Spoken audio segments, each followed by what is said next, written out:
Good evening, good morning, and good afternoon from every time zone in every nation where they've got internet, with or without tariffs. You can see our show around, maybe even on other planets. Maybe they have internet on other planets. We don't know. Don't know. But I do know one thing. I am Mhm. joined as always by my friend and co-host, the lovely Dave, Hello, or David Paul, as it were. as it were. How are you? Uh-oh. Uh-oh. What's Are the you there? Can matter? you hear me? There we Yeah? go. My amp is starting to fits out the Oh controls of my no. speakers, and it's there we go. So I just had to. You have to give it a little love. Get it just right. All right, Now all right. we're Well, good. as as Dave After says, we, Paul and I literally have just been talking for like 40 minutes. yeah, Just I've been perfectly fine through all that. Turn on the stream. hmm Oh yeah, no, there it goes. yeah, exactly, You exactly. know what, Paul? You got to It's give your a speaker some love. it's the kind of night week to bust out some of the good stuff. We got some Lagavulin 16-year right here, one of my favorites. And you know what? You're worth it. Well, similar to Dave, we haven't Yeah. been on in a while, so I brought out the most precious alcohol in my house. Ooh, I didn't do that, but It's that called is Riga. Well, it's not the most expensive; it's my most precious. It's okay. Riga. Yeah. It's Riga Black Currant. It Ooh. is made in Latvia Okay. and only I'm a sold big there. I'm a big fan of black currant. Anything. Yeah. Okay. And so this was given to me by a family member and smuggled all the way back to the Canada in a Mm, suitcase. So nice. it is delicious both in a shot and as part of a cocktail. So yes, Well, cheers to you better cheers. save at least a little bit of that until the next time I can Fair come enough. try some All right. myself. Yeah, you should. I will, because you could appreciate it. So I Yeah. will save But some for you. here's to you. Here's to Cheers. me. Here's to all of our friends. Here's to Welcome. It's been Toastism. about a month or so. Cheers. Oh, that's so good. You know, you don't have to drink the whole glass in one go. In a shot glass, you do. I guess that's fair. This is why I pour mine into tumblers, Mm. because then it looks classy when I sip them. No, I'm told the way that they do it over there. This is a shot drink that they do over there. So There you go. Absolutely. Soju, big fan, Miss Lemon, big fan. Now you're wrecking my talk. all right. Ooh, good morning from Korea. That is part of Ooh, that is one of the countries I was referring to when I said all the countries. So and good morning from Scotland. It just thinks my I have a great deal of Scottish family. It's ooh. There we All go. right. So yeah, sorry that we were off for a bit. I had family matters to attend to. My apologies last time, but all is well. And Here we are. looking forward. And Dave and I were just discussing how this is going to be a highlight for us of the week and the times. Yes. We live in needlessly stressful times. Yeah. So Mhm. we have our needlessly complicated show on needlessly Yep. uncomplicated topics.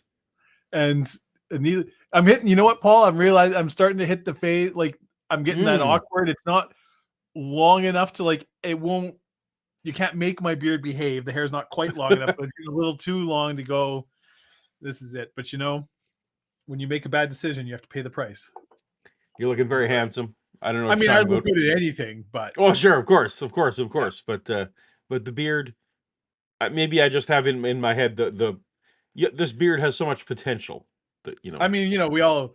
It's just go look at a stream from 4 months ago, and you That's can. right. Yeah, Yeah, exactly. yeah. There's an But ample don't evidence. do that. Don't do that now. No. Do that later. Yeah. Because for now we're hanging Yeah. out. We're gonna have an amazing time. But as you know, especially we were off one show, Hmm. that's just out of our pocket. That with you know, we And you know what time of year it is, Paul?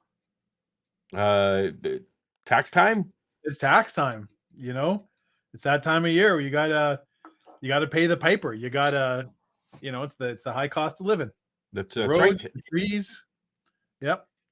So we have to pay for our internet bits and mostly for the what's in our glass and sometimes Mm-hmm. some food for Bella. So Yeah. Hey, Bella. yeah, so we need to we rely on your super chats for Absolutely. some of that fun. But Deeply also, appreciate them. Mhm. we have been in the great fortune to have attracted the attention of Lo Many, a great, excellent sponsor. It's wonderful. A Yeah, lot of the wonderful. time, not every time, but a lot of times, these are sponsors who we would endorse in our real life without even Absolutely. If you just stop them me on being the part of the street and show. ask me, you know. Naps was one. I definitely Yep, I've been a big yep, fan of Naps for years, so yep. absolutely. All right, well, but I don't. Hey, I don't want to plug somebody out of turn here. We should get to our actual sponsor. Well, Paul, while I am really tremendously excited to talk about today's sponsor, um, we're going a little off the beaten trail here, little off the lands we've roamed before. And you know what, Paul? I've realized where the real money is. We have been fools, Paul. We've been morons.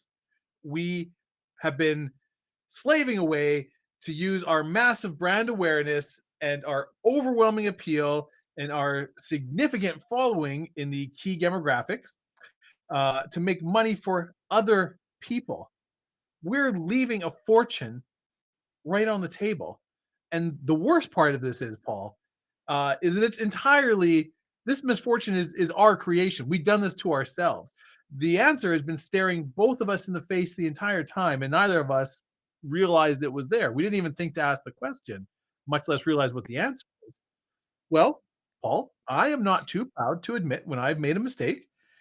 And so today, I am very, very happy to announce that Toast to Toast will soon be completely financially independent. That is right, my friend. Soon you and I will be kicking back and enjoying the good life. We're about to take the off ramp from the rat race and merge with Easy Street because I've cracked the code, Paul. Some true giants may have led the way, but I intend to stand on every single shoulder I can and tap into the magnificent riches that will be yours and mine when we break free of the limited mindset that we have been taught to think inside and start realizing the true potential of the amazing solutions and income generation that can happen for Toast to Toast for hopefully decades to come by stepping outside the box and just kind of trying to think of alternate revenue streams. So, without getting too off lost in the weeds, Paul, let me just say that I'm very, very happy to announce my new bespoke and incredibly appealingly profitable religion, Toastism.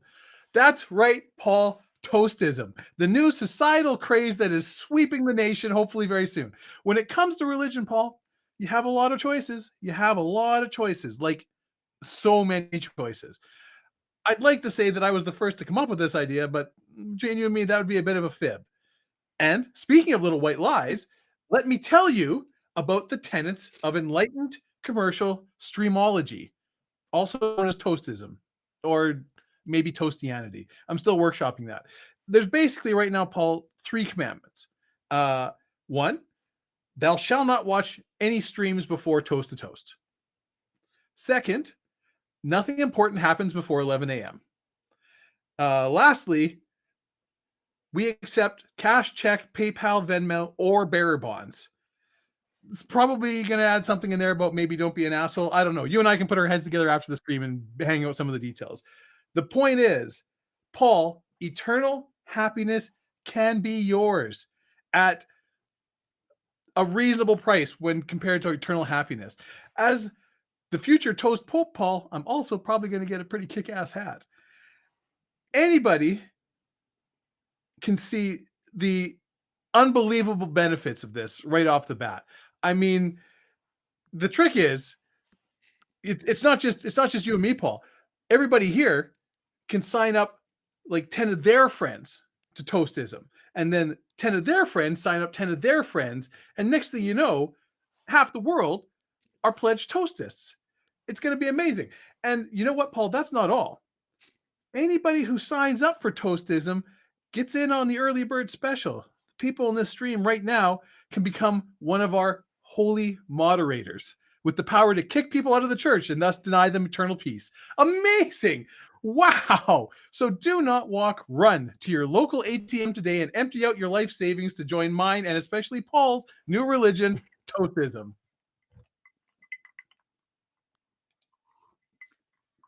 I see. I figured it out, buddy. This is it. This is great. So, just logistically, Yep. who's accepting the invoice for this ad segment? I mean, it's probably best if you do. Okay. Yep. Very. Yep. All right. So this is more of a startup. I mean, yeah, this is kind of it. Yep. We're we're just going to early days. Like I said, early days. Well, what you want to do, We're if launching you a learn brand. anything, you know who gets rich? The people who get in. You want to get in on the ground floor. Exactly. You'll hear a lot of phrases like pump and dump and pyramids, whatever, thrown around. This isn't like that. But if you get in with us right now, you will be really rich. That's what we're saying. And happy forever. Rich in happiness. And money. Which are related. Yeah, which definitely makes it happier. It doesn't buy happiness, but it enables some. you can definitely lease it. All right. Well, okay. So toastism. Tao. I feel like Taoist is Tao. No, that doesn't work. Doesn't work. Taoism. No. I feel like Toastianity is just a little too on the nose. Too on the nose. Toastianity. Yeah. And Toastology. There's some connotations there that we probably don't want to. We're not like one of those, wacky cults. Yeah. We're not the Church of the Latter-day Toast. Those assholes. Those don't get me started on the Church of the Latter-day Toast. The bunch of grifters. The new Reformed Toast Church. Yeah. Don't even talk about those heretics to me. Yeah, exactly. They're dead to us. The mods kicked them out. The holy moderators. Yeah. That's right. And everyone who gets toasted owes us Yeah. Can we get a kickback on that? I call it a tithe. Call it a tithe every time you get toasted or make toast. Kickback has negative connotations. Tithes are holy money. That's holy. So this is all probably fun. Yep. Well, I guess thank you to our sponsor. All right. Our Toast Town and Toaster's Gate. Yes. Yep. Let me tell you, we ain't just drinking Kool-Aid around here. That's right. You have not seen you've not seen any of the studio yet? I have not seen a minute of it. Okay. No. Well, then there's a joke about what you just said. That's in really? So I will just leave. I will leave that, but you just leave that. I would love to enjoy it with you, but we'll wait. We'll wait. All right. Tonight, Dave, we are here ostensibly to celebrate and critique and cover episodes of Coast to Coast AM, hosted by the late great Art Bell, and we are here tonight to take you back to December 21st. Yep. Just before Christmas, couple days before Christmas. Santa's loading up the play. Yep. 1998. 1998. And in 1998, that was around the time when people were going cuckoo, because in 1 year it was going to be Y2K. Yeah, going to be the Y2K. This was before the movie Men Who Stare at Goats, which is, I think, probably the most popular movie about remote viewing. And I think that was. Would you agree that was like brought remote viewing into the public sphere? Yeah, probably. I can't think of anything before that. Like yes, psychic stuff, no, but remote viewing, probably yes. Yeah, remote viewing. So it was. I mean, to a typical coast to coast AM audience, sure. But they were covering remote viewing, and why have I forgotten this gentleman's name already? Ed Danes. Ed Danes. Ed Danes. Yeah. Was a repeat guest on the Art Bell show. and he was a former military person Mm-hmm. who claimed to have been involved with the same thing that movie, Men Who Stare at Goats, was covering, and that is the that the government was actively working on, and who knows, maybe this was partially true. Mm-hmm. The government was actively working on this notion of remote viewing so that they could, from a distance, either read minds or plant ideas in minds and use that for warfare purposes. Am Yeah. I? Is that that's your general understanding? Yeah. Spy on those devious Ruskies. Yeah. Mm-hmm. But also, I think one of the dreams was that they could plant ideas over there too, right? Was that they could, Yes. yeah. Yeah. So, um, and do wait? Do we have a member chat here? We gotta. We do from All right. Olivia Williams. Praise be to Hemant Metz. Okay. Hemant Mehta is a person whom I know. There you go. I think I may have missed an inside joke somewhere. I don't get it. Mm. Olivia, maybe you can explain it to us because we're not Yeah. paying attention. We're ruining your joke. Yep. I'm sure it's awesome and we're just too dumb. All Mm-hmm. right. Well, so Ed Norton. This isn't I'm Ed supposed to do Norton. It's Ed Danes. that. Ed Dames. Yeah. Ed Danes. Dame Ed Danes, I believe. Yeah. Who I believe had a talk show in Britain. Oh, did he? Okay. Yeah. All right. Well, Ed Danes, he is on the show again tonight, and Art didn't necessarily know where this was going, but it took a turn to the spiritual. It went from remote viewing to more into the kind of the stuff that I cover on my channels. Let me see if I Right. can find. And so Your I channel, Paulogia.com. Is that right? Is that how that works? I do own that domain, so sure that works. Sure. Whatever. That thing. Hold on, we got this is this him? Uh I have no idea what Ed Dames looks like. Is it MAMS or Danes? M. I think it's M like Michael. Oh, this guy. Oh, yeah, this is the guy. Yeah. This is the guy. Yeah. That yep. This person here, indeed. Mhm. All right, and he's written some, at least one book. Anyway, but so we trimmed out a little bit of the start of the show because blah blah. It's weird to say that blah blah blah. You know, reading people's minds from a distance is not the meat of it, not the heart of the matter. But But Dave tempted me with that yes, we are I did. going to we're going to remote view Satan. Now I haven't heard any of the parts about the Satan, so I cannot wait, and I'm Mm-hmm. anxious to dive in.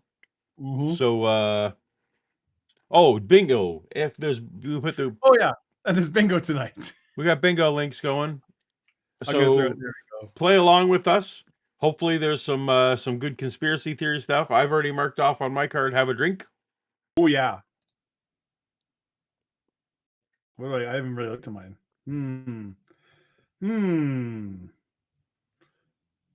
Well,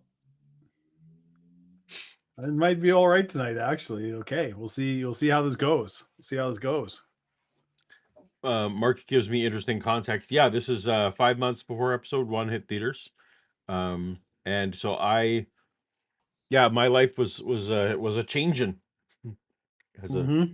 as a weird result. So yeah. And which meant Dave, not too far from this, that we hired him as an intern to stand in line to get tickets to see the movie. Yeah. Yeah. I was already an intern. That was just my job at the time. I Ooh, wasn't hired specifically to stand in line. Yeah. It was funny. just the way that I was abused. Yeah. That's right. All right. Well, I realize now we didn't even do a sound check on Art, so hopefully you and I can both hear him. Yeah, we'll find out, I guess. It's We just that are time of the- we are FAFO here tonight. Yeah, Okay, off whatever. we It's go. all gonna be fine. We'll do it live. Remote viewing is. Oh, I absolutely don't hear him. That's Oh, really? funny. I do. Yep. Oh, okay. Let me Enjoy, everybody. Everybody gets some peek at behind the scenes footage. This yeah. is what you know. I guess, Ed, is it Oh, fair there we to go. say Oh, there you are a disciplined psychic? You have developed protocols that allow you or anybody to develop and nurture psychic ability that we all naturally have. So to remotely view an object, a person, whatever.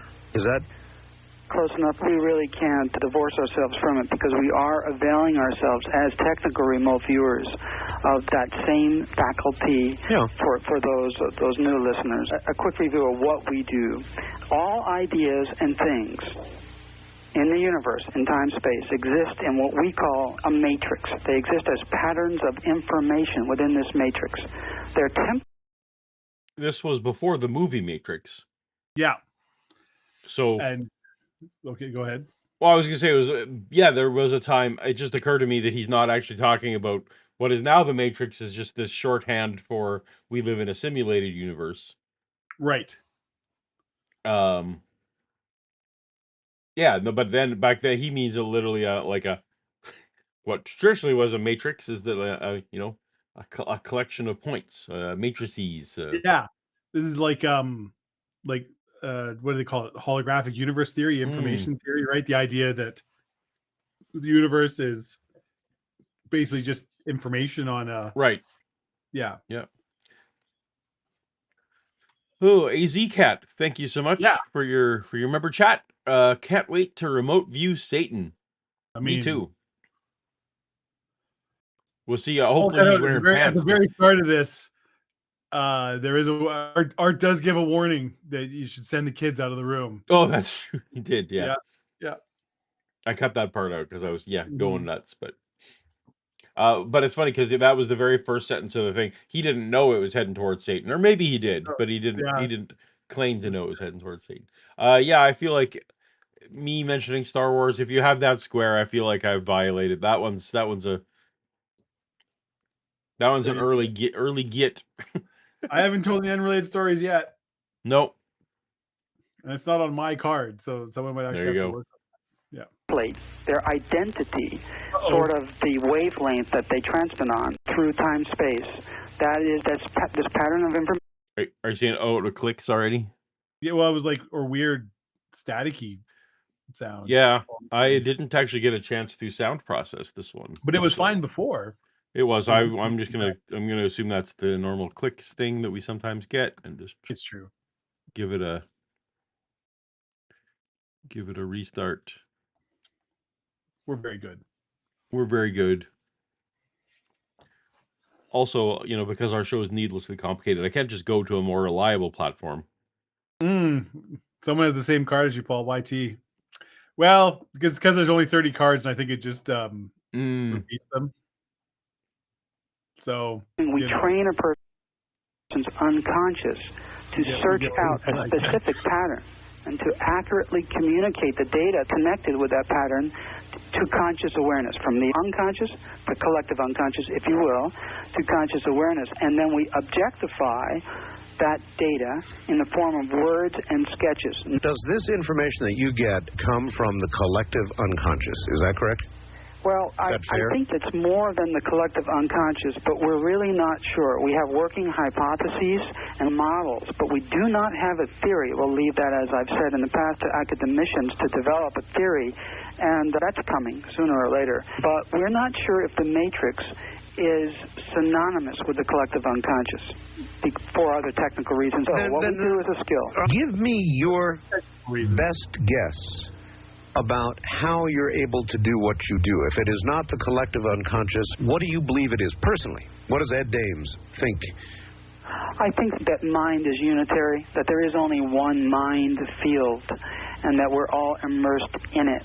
So all of the patterns, it's sort of like a hologram.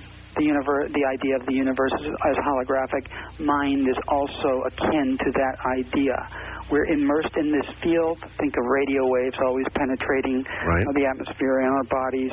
Our pattern, as we exist, is part of this grand pattern. So we have access at any given time in a holographic sense to all other patterns, but not just in the moment, throughout time-space. So collective consciousness then. Yeah, I guess that would be it. I guess I'd really not thought through the mechanics of how remote viewing would have to work. Mm-hmm. Even if you grant that consciousness is separate from the body, right? Mm-hmm. Yeah, Yeah. you actually would need some sort of mechanism for, I have to navigate my consciousness to a desire, like to a specific other consciousness that I want to be. Like Mm-hmm. there does have to be some kind of mechanism for steering the ship, right? It's not just wandering out and like reading the minds. If you want to go with the idea Right. that we're separate, reading the minds of someone proximate to me makes some intuitive sense at least. Right. Yeah. But to have a reliable mechanism that I can, that I can read the mind of a specific person Half a world away. half the world away. Yeah, it does imply that if you want to do that reliably, that there is a reliable mechanism to get my separated conscious. I haven't thought about. I'm just saying, yeah, there's more to it than just See, this is maybe you're finally getting your eyes open, Paul. I am. Maybe. Exactly. Yeah. And Dame's giving you a lot to think about. Is this woke or not woke? I'm not sure.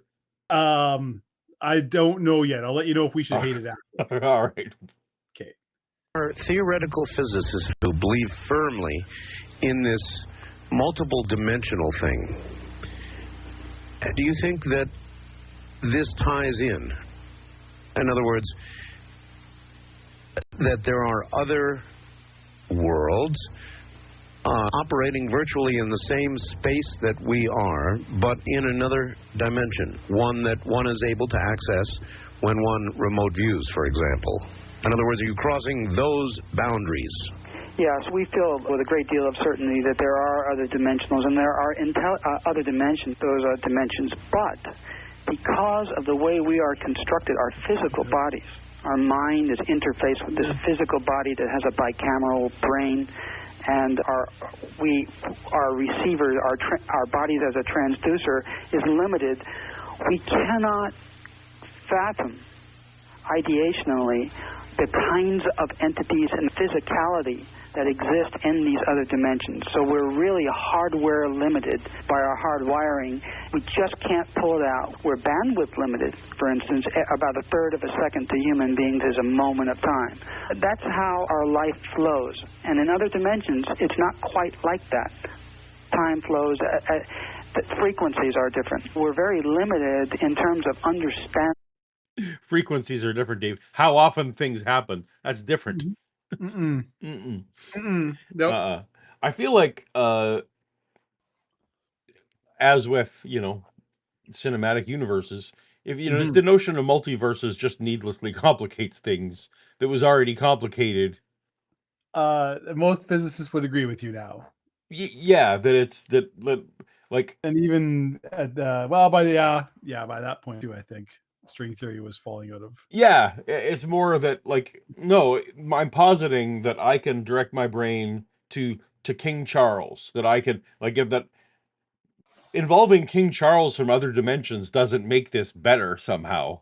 Like, it doesn't make it like more streamlined or frankly even more useful, right? Because who cares what King Charles in another universe is up to? Right. Doesn't help me. Doesn't, but maybe it does, because maybe it's the same. Maybe everything happens in the other universe exactly the same as this universe, so you can just watch that and then you know what's going to happen in your Have universe. you been watching Black Mirror season 7 yet? Mm-mm. Have you seen any of the Black Mirrors? Oh yeah. So season 7 actually explores this very idea we were just talking about in an episode. It's actually quite brilliant. But again, because you haven't seen it, I guess if you in the chat, if you've seen it, you know what I'm talking about. Do you remember Fringe? Yes. Right? Like, that was much of the plot of Fringe revolved around. Yes. Actually, this one episode of Black Mirror very much, I would say, actually took the fallout of what Fringe would be and put it all in an hour. Right. The premise is more like, let's say Fringe had succeeded, but assholes were in charge of it. Right.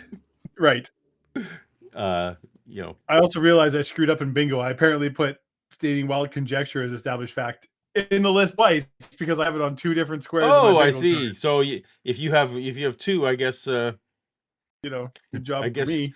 I guess you get two swears. Yep. Where's the super chat? Oh, here we go. Yes. $5 donation. Thank you so much, Matt Lambert. Thank you, Matt. Appreciate you. Mhm. Some of my homemade apple cider. Oh, enjoying some of my homemade apple cider. 10% ABV alcohol by volume, I'm guessing. Yeah. Glad to see you guys and our season 2 thoughts. So Dave and I have not seen the first episode yet. My Andor season 2 thoughts are I'm really looking forward to watching Andor season 2. Spoil it. But haven't had time and I don't want to. I mean, in a way you kind of can't because I know, hey, guess what? I know what happens. I know what happens to Cassian Andor. It's a prequel. Yeah. Yeah. It's a prequel, but no, yeah, and I've set people that I'm watching. It's weird when you like when there's sets of people you watch certain shows with. You got to coordinate schedules. That's just infuriating because the internet, spoiler people don't care about your social life. The internet rarely rewards social lives.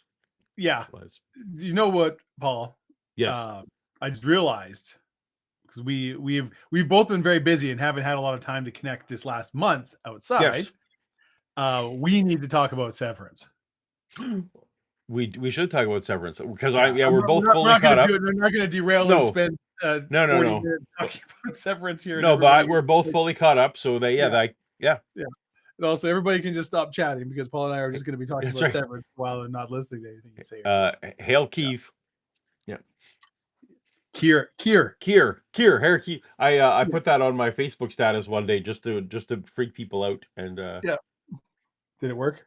Well, it let me know who cool people are in my life.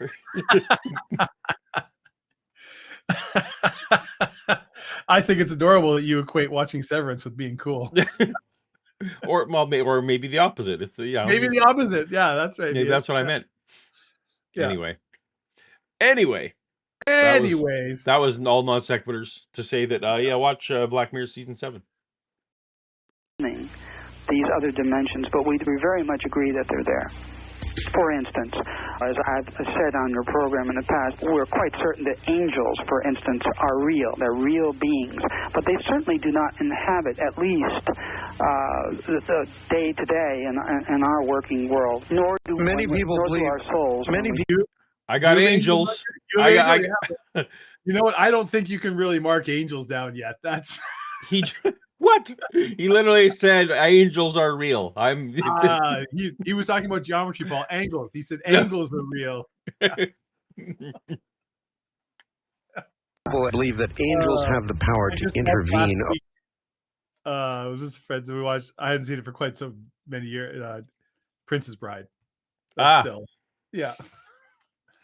The Miracle Max scene is still one of the greatest movie scenes of all time. Yeah. Occasionally. Do you think they do? Yes, absolutely. Unfortunately, we're already at the bottom of the hour. My guest is Tex Major Ed Dames, somewhere in the Hawaiian Islands, for reasons that he is yet to articulate. I'm going to break up that music. I also didn't clip out the music, apparently. I had no time before today. We're running on nothing. Well, you know what? You're everybody's just really glad that you're here with us at all, Paul. We appreciate there you go. Yeah. You'll hear all about it. For anyone who's keeping track, we have now won our second copyright thing that people have been people over at the fine folks at the Coast to Coast or maybe not even, who knows. But we've won our second challenge to say that yes, indeed, it is fair use. What we do is fair use. That's right. I think honestly, it's hard to argue when there's 12 minutes of program in a 4-hour stream. This is we're clearly not creating a substitute good. This isn't a good way to just listen to art. Oh, Brink had 2 incorrect science uses evidence. Well, there we go. Maybe there's just something wrong with the bingo thing tonight. We did kind of slap it together. If that would just be on point. Hey, look, I got Paul mentioned Star Wars on my own card. Look at it, didn't even notice. There you go. Didn't even notice. Do you have any double spaces on your card?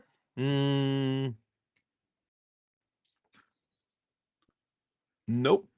Yeah, It's gonna be everyone's a bingo winner tonight, or at least your best chance at I it. guess you know what?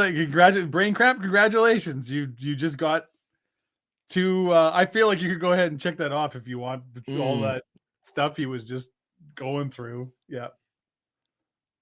That would be. What I've got to say about Ed is he has walked the walk that he has taught. We had always wanted to, in fact, we were thinking about doing a special study that we termed Through His Eyes, Nostradamus' quatrains. But we didn't have time. We're looking at some more strategically. You have Nostradamus. You got Nostradamus on the. You got to have that somewhere. I might have clipped it out of the. Oh shoot! The list because it never ever comes up, and now I feel really Nostradamus. Yeah. Someone hopefully has it. Important and contemporary critical events, but we did want to do something fun, so we took on what we thought was a fun project. Which quatrain of Nostradamus was it? It's Century 10, Quatrain 72, the English translation, and the reason why it's so interesting is because he actually quantifies in terms of time where he is seeing this vision in time. 1999. How long is the quatrain? Well, quatrains are 4 lines. I'm going to tell you right now, Paul. Quatrain. If my name was Ed Dames, you better believe I would call it Nostradamus too. Yeah, right? Yeah. No question. I also Not a love question. Yeah. You know, it's quatrain 6 to 242, and it's like, oh yeah, I remember that one. That's a good one. Yeah. And people are like, well, you know, yeah. I feel like that's a level. That's somebody you want on your trivia team. Somebody who can just rattle off the various quatrains by number. Oh, they absolutely said transdimensional beings. Yes. Oh yeah, and it's on mine. Look at that. Chat's got my back. Look at that. Oh shit! I got astral projection on mine. I'm just gonna go. That's gonna come up. Yeah. I normally I would fight you. I'm sure that's gonna come up. Yeah, it probably already has. It is. I'm thinking I'm pretty good with demons probably coming up. Demons. I've got Satan on mine. Demons, Jesus, magic, but like real magic. I think everyone's gonna be a winner here. We're doing all right tonight. Yeah. I've got 2 fact spaces too. Man, yeah. So something screwy happened. That's weird. The bingo generator. Our trivia thing went bonkers last week and this week. Yeah, this is what I mean, this is what you get for using. We need to change the oil in our stuff every once in a while. That's exactly it. Okay, First Wave was not a great TV show. First Wave was an enjoyable TV show, but I will not stand for somebody saying it was a great TV show. I'm sorry, Vishanti. I cherish you as a friend, but that is a lie. And the English translation of the Quatrain 72 in Century 10 reads, the year 1999, 7th month. Now here, as well, I've said this many times before, that as remote viewers, and the how, but we can't get the when very easily. Very difficult for us as remote viewers to see where we are in time. Natural psychics can sometimes do this. He is specifically stating 450 years earlier that in 1999, the 7th month, something will happen. Nostradamus rarely pinned it down that closely in his quatrains. Correct. I trust that's not the whole prediction. In July of 1999, something will happen. I'm not going to look it up, but there you go. Yeah. It made it very interesting for us. So now we have to. We're not biasing our work with the idea that the quatrains are anything other than nonsense. They could be nonsense as far as we're concerned. He could be on drugs, or we also that's probably not the case. But we know that he's alleged to have purposely disguised many of his visions to avoid. He may not have been on drugs, but that may enhance your enjoyment of this show. Yeah. But let me tell you, if you're going to be watching this for a couple hours, then can't hurt. You might want to invest in a little better liver chemistry. You know what I'm saying? execution or worse, and use allegory. But having said all that, we know that he was locked on. We feel that he was locked on something. What was going on in Nostradamus' mind when he wrote this quatrain? And that's where technical remote viewing shines at. So we took it on. In fact, we gave this to our online every tape trainees as well. Where did you, as a matter of curiosity, get the idea? Who gave you the idea to view this? Well, I've been inundated with emails and our company's website. We have an open conference bulletin board. Many people have suggested that we tackle this because we're in 1999. Nostradamus was a great, famous psychic who was said to be on many times. So we thought it would be quite interesting. Let me read the quatrain to you, the English translation. Go right ahead. Here we go. The year 1999, 7th month, July. From the sky will come a great king of terror to bring back to life the great king of the Mongols, before and after Mars to reign by good luck. Well, we were interested in what... I was a little distracted in the summer of 99. And yet, Paul, you can hear that. And you, a skeptic, can still look me in the eye and tell me, well, I'm not convinced that there's evidence to back up these, I'm just supernatural- poo-pooing prophecy here. Yeah. What do you do? How can you, Paul, deny? How can I deny that the king of the sky didn't didn't return the king of the Mongols? Yeah, absolutely. I'd like to hear Matt Dillahunty explain that one away. With some clever word play and a little ribald pun. What a joke. The heck is this great king of absolute cynic, disgusting. It's, at this point, if anyone can deny that the king of the Mongols wasn't unleashed in July of 1999, and you're just willingly ignorant at that point. Yeah, it's like you don't even know who the king of the sky and the king of terror are. Like, sit down, all right? While the grown-ups are talking. Meanwhile, that actually was that the one, because 9/11, because there were a lot of people who said that some of the Nostradamus prophecies may have been pointing to 9/11. Yeah, which was what, 2003? I don't remember. 2002, 2003. We should know, right? Yep. That was the king of the sky unleashing king of terror. Like that's more. Anyway. 2001. We're very good. Yeah.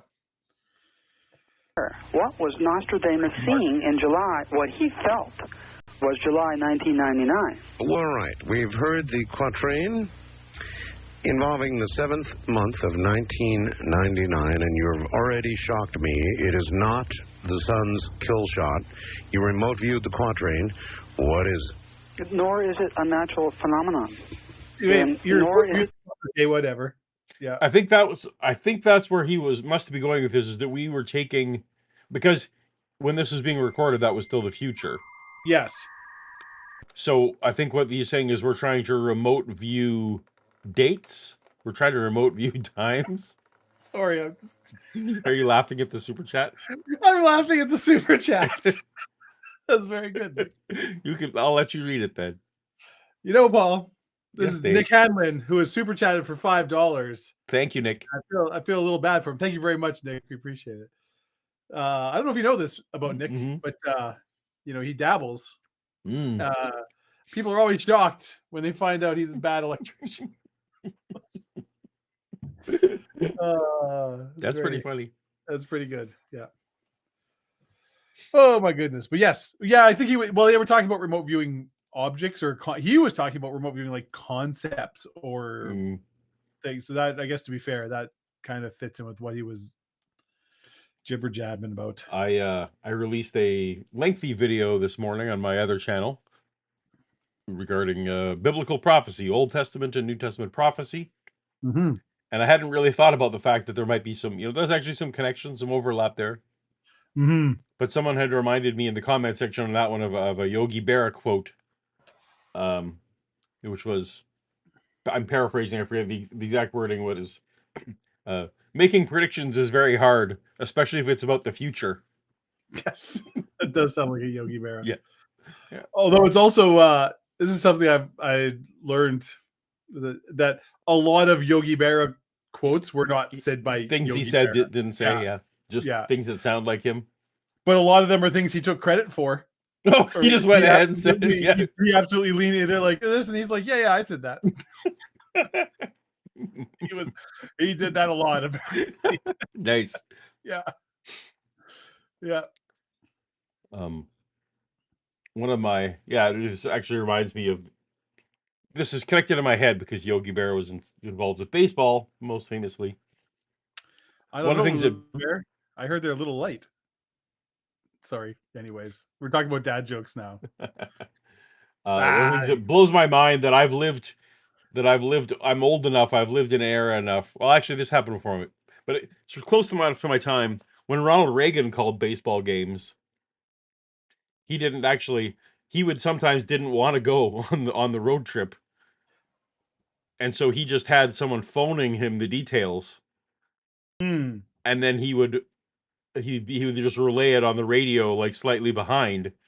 Right. What it was. But then eventually he just started leading into it and started making up, like, because he's throwing it back to the pit. He's throwing it to the first baseman, trying to get. No one's relaying that to him. He's just he's just riffing. Yeah. Yeah. And it's not like people are watching on TV. Right. Exactly. So that's Mm-hmm. It's all Yogi Berra's around that era. Mm-hmm. All right. From the sky. Although 50 years ago, this particular event could definitely be perceived as having come from the sky because of the state of science knowledge and natural history knowledge at the time. It was something invisible. But its effects were perceived by Nostradamus himself as being the king of terror. So he related this invisible thing that was connected with this particular event to being in the minds of the contemporary people, ourselves, as being the king of terror.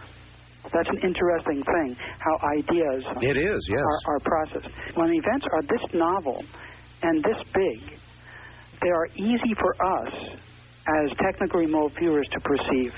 They're easy enough for my students to work with, even with intermediate skills, and to perceive what this quatrain is saying in terms of contemporary language. As we were discussing earlier, so it was not my understanding that remote viewing could do time travel as well. I mean, I don't tend to be an expert about remote viewing. Yeah, I thought it was just straight up, because I can even if you granted that you could use remote viewing to read anyone's mind or to like visualize what's happening in a different. It makes it so if you're ascribing to his view of the universe, which is a view held by actual qualified, physicists, that information theory, the holographic theory of the universe, that everything we perceive and feel isn't real. It's a projection of information, that space and time and nothing is what we think it is, right? And so that's an actual theory in physics that is believed by reputable scientists. If that is true, and he's saying remote viewing works by tapping into this, and you can hone in on the pattern or whatever you need to, because everything's a big collective field of information, all matter, all objects, all thoughts, all ideas, everything. It's all just this matrix of information. If that is true, then time is just a direction in a way, right? Like you could, I suppose. So it does check. He's internally consistent. I'll give him that with what he's established. And again, whatever. It's not a thing I knew about remote viewing. They didn't have that in the Goats movie, so. Yeah, well, there you go. The George Clooney movie didn't have it. That's true. That's how I get all my. Now there's Stranger Things, I think, right? There's no. Oh yeah, no, they don't have it. You're right. There's not future prediction in that. So. Which I feel like is probably the more current currently more in the zeitgeist when it comes to Perhaps Stranger the Things, yes, is a Minister. better As good as example. Minister of Goats is, and it is a very good movie. Yeah. 1999, there is a big spike. Yes. This spike is a terrorist attack, Art. And this is what we know about it so far. It is a biological weapon on what appears to be Shea Stadium in New York City. There's a possibility that it's Yankee Stadium, but our sketches show us more. They look more like Shea Stadium, and it's a very big stadium too. So we're saying the way it looks right now, we have in the month of July a biological warfare attack on Shea Stadium. We know that it's done by 3. I also don't remember that happening. Well, not in this universe. Oh, is this one of those conditional prophecy things? Yeah. It's because so here's the thing, Paul. This is why nobody believes Nostradamus. They were able to avert it because of his warning. They were able to avert it. I see. Yeah. So someone over at Shea Stadium, one of the security guards at Shea Stadium was listening to Art. He's like, "Oh shit! And maybe in July we should check for chemical weapons when people come in." Mm-hmm. And this, for the month of July, they had foam finger night and various nights. They had the don't bring your chemical weapons to the stadium month. No pathogens allowed. Everybody who can prove they're not carrying a pathogen gets a free bobblehead. I mean, that does answer the question. So how it could have been Art was, listened to by like 15, 12 million people at the time.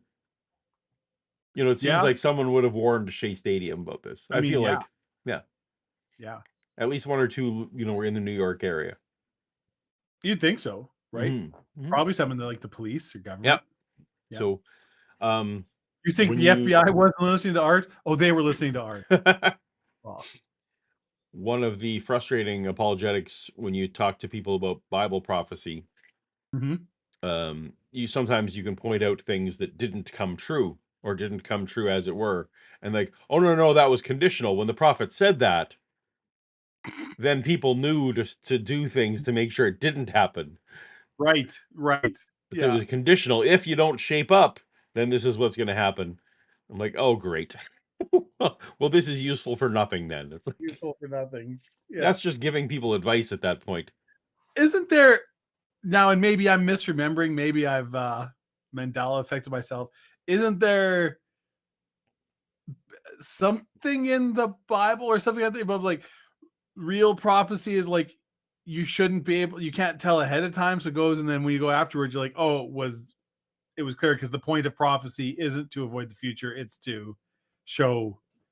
I don't remember. Maybe I'm speaking out of my there ass. are no so or is that just a school of thought that I heard like in theology? No, so that absolutely is. There is different types of prophecy. Again, where it's like you're not supposed to know. Like the virgin gave birth, for example, is supposed to be, well, okay, people thought we were talking about really the nation of Israel at the time and the problems they were having. Right. Where indeed a young woman did give birth, because virgin and young woman are the same word. And versus, and then you look back and, oh, well, it was a trope. It was it was like George Lucas, things rhyme, right? Like, oh, things, right. similar things happen. So there's that. There's a lot of that. Yeah. But there's also there's this 70-week prophecy in Daniel, and there's the prophecy of Tyre.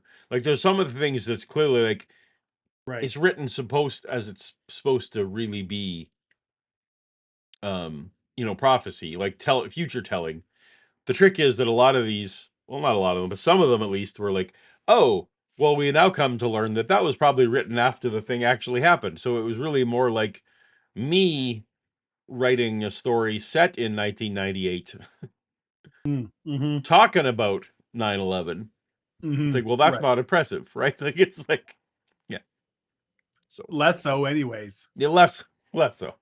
I mean, it's hard to write a good story regardless of when it's set. Absolutely. Absolutely, yeah. That's what that's what all those rejection letters tell me, at least. Maybe it's just hard for you to write a good story. I've actually never had that literary. Writing stories hard. Maybe it's not for everybody. Yeah. Yeah. You gave it good try, buddy. Good try. Gave Yeah. it a good go. Yeah. Yeah. You know, the world could always use another journeyman plumber. That's right. Always, there's never enough plumbers. There's honor in the trades. There's honor in the trades. Yep. You can make a good, solid living, right? You're contributing to the world. That's a job that needs doing. Yep. Maybe storytelling's more of a hobby for you. Yeah. What was the one? What was the one tweet somewhere I thought somewhere? Oh, which can remember? It was I really wish in third grade when my teacher was telling me to study harder, I could become a garbage man. That she also let me know garbage men make 2.5 times what she does a year. Or something. It was like it's a union job and they make 2.5 times what that's. Yeah. It's like, indeed. Yep. All right. We have My Unfinished Journey. Gives us a generous super chat. Hail Nero, Paul, and Dave, and hail Definite Maybes. Definite maybes. Cheers. Cheers. All right. We haven't got to the Satan part yet. We haven't got to the Satan part yet. You're getting critiqued, Paul. Okay. By former friend of the show, Kip Davis, who is throwing shade at you. So now, although he does agree with me that your team is not going to make it to the second round of the playoffs, they're going to find a way. I suspect that's probably good correct, tonight, which is why I'm here tonight. Yes. Yeah. Paul's video was great, but did not talk nearly enough about the Daniel MS. So the reason I didn't talk about it more, Kip, was because if I wrote more about that, I was like, well, then I'm gonna have to bother Kip. Then I'm gonna have to, and then I gotta pay him his appearance fee. Yep, that's right. Yep. So I had to keep that to a bowl minimum. Of fucking green M&Ms. Who's got that? Who's got time to dig all those M&M boxes and take out only the green ones? But it's in his contract.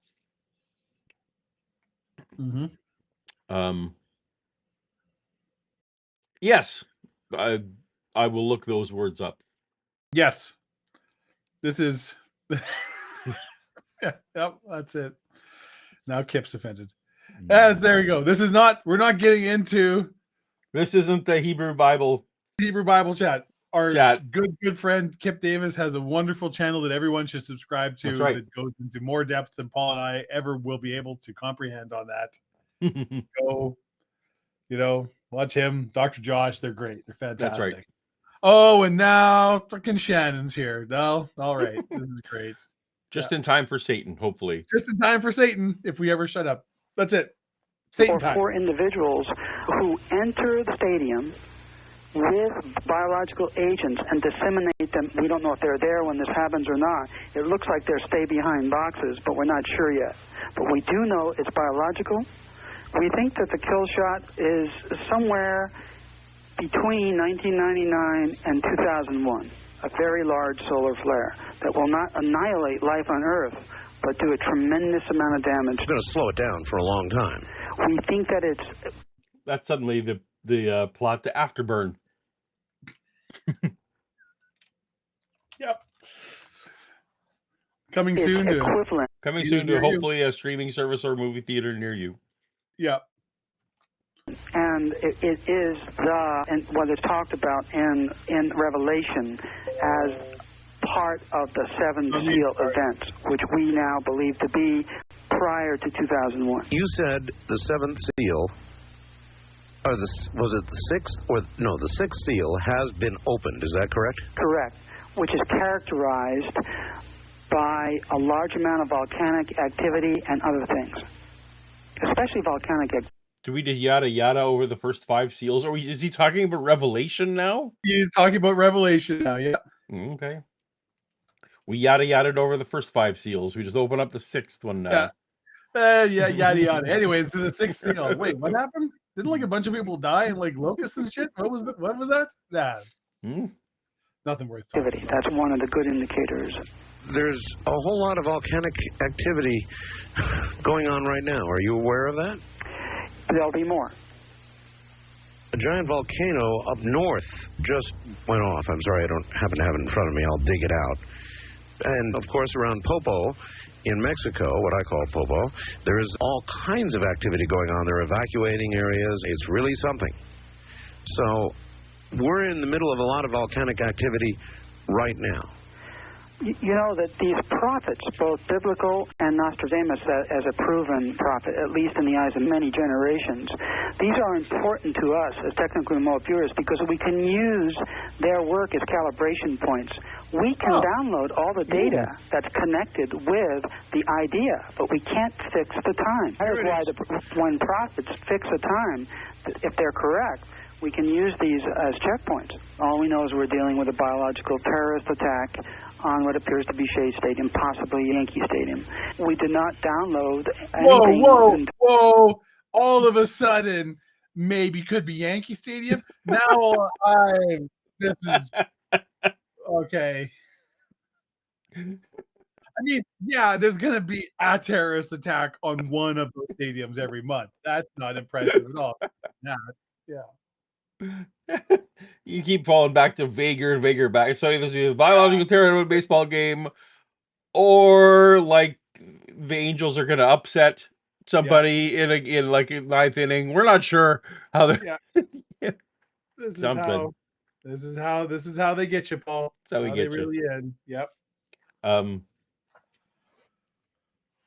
Yeah, and also I don't recall a solar flare actually disrupting human life in 2021 in 2001. Not. Yeah, like I mean, there's certainly occasionally. I'm trying to remember. I can't remember any specific dates. There's been a couple big flares that have affected some satellites and things, but not enough that actually he was pitching that civilization is not going to be destroyed, but slowed down by a solar flare. It was like, oh, your cell phone stopped working for 15 minutes. I mean, I realize we have the benefit of hindsight, but maybe these weren't the calibration points you're looking for. No. Maybe you want to think more about the Black Death. Or maybe you should have chatted with Satan more. The Mongol invasion of the Middle East. That was pretty bad from here. Yeah. kind of a big deal. Yeah. In terms of the quantity of life lost, the extent of damage, and the duration of the spores being active. Okay, but we have a number of events that you and I have talked about, including... Okay, he's just talking about The Last of Us. Well, that's delightful. That's right. It's spores. That's spores. Yeah. Do you watch I'm one episode behind, so I haven't watched any of season 2 yet. Okay. But I played the second game. Yeah. I feel bad for anybody who didn't, who are like, wait, what? No, so I vaguely know a little bit. I know bad things are happening, gonna come, and I've heard that the show is pretty faithful to the game. I've heard they toned it down quite a bit, actually. Oh, okay. Because in the game it's pretty brutal. Anyways, we'll move on. But yeah. Yeah, so I'm bracing myself for the next episode because And you know, so here's the thing. Maybe, as Vishanti says, he was talking about COVID-19. You know, this guy is throwing it. He didn't say anything about Shea Stadium or Yankee Stadium, you know? Talking about something coming out of Inner Mongolia, Northern China. Sure. King of Terror coming through the skies, planes. And I mean, honestly, if Nostradamus got it within 25 years back from several hundred years ago, I'm like, that's pretty good. I'd call that accurate. Does anyone remember what quatrain this was? Because I bet if we look it up, I bet it doesn't actually say 1999. I bet it's just now I got okay. Because like that's not the way he typically did things, right? It would be in the year of something. Quatrains. Well, no, he's been the 7th one, 1999. Nostradamus predicted a great king of terror would descend the world. This is in the Washington Post. So that's. Oh, you can't trust those bastards. You can, okay, yeah, fair enough. Fake news. So Quatrain year 72. 1999, 7th month, from the sky will come a great king of terror to bring. Yeah, no, this is to bring back to life the great king of Anglomois, which was apparently the Mongols, after Mars to reign by good luck. But that's a direct translation, so I don't know how that it might. Oh, I guess so. It actually gave a year. Okay, so These very all right, apparently fair enough. Year, yeah. Fair enough. The Bible is never so bold as to actually put years in there. No, and he isn't usually either. And, Yeah. you All know, right. probably should have kept with that. Fair enough. That did not happen in 1999. Just gonna go out there. Before and after Mars to reign by good luck. Yep. I feel like this is an Elon Musk prophecy. The earth and air will freeze a very great sea when they will come to venerate Thursday. Oh, cut it off. I feel like maybe if they can use remote viewing to, it sounds like that they're saying that certain traumas leave enough energy for them to see events as opposed to people, right? Individual people. It seems like that's what he's saying. Right. Yep. It feels like they don't have to go to Nostradamus. They can just look for big traumas and make their own notes and say, oh, look, there actually is a big trauma on September 11th, 2001. Right. And then they could calibrate that way as opposed to trying to.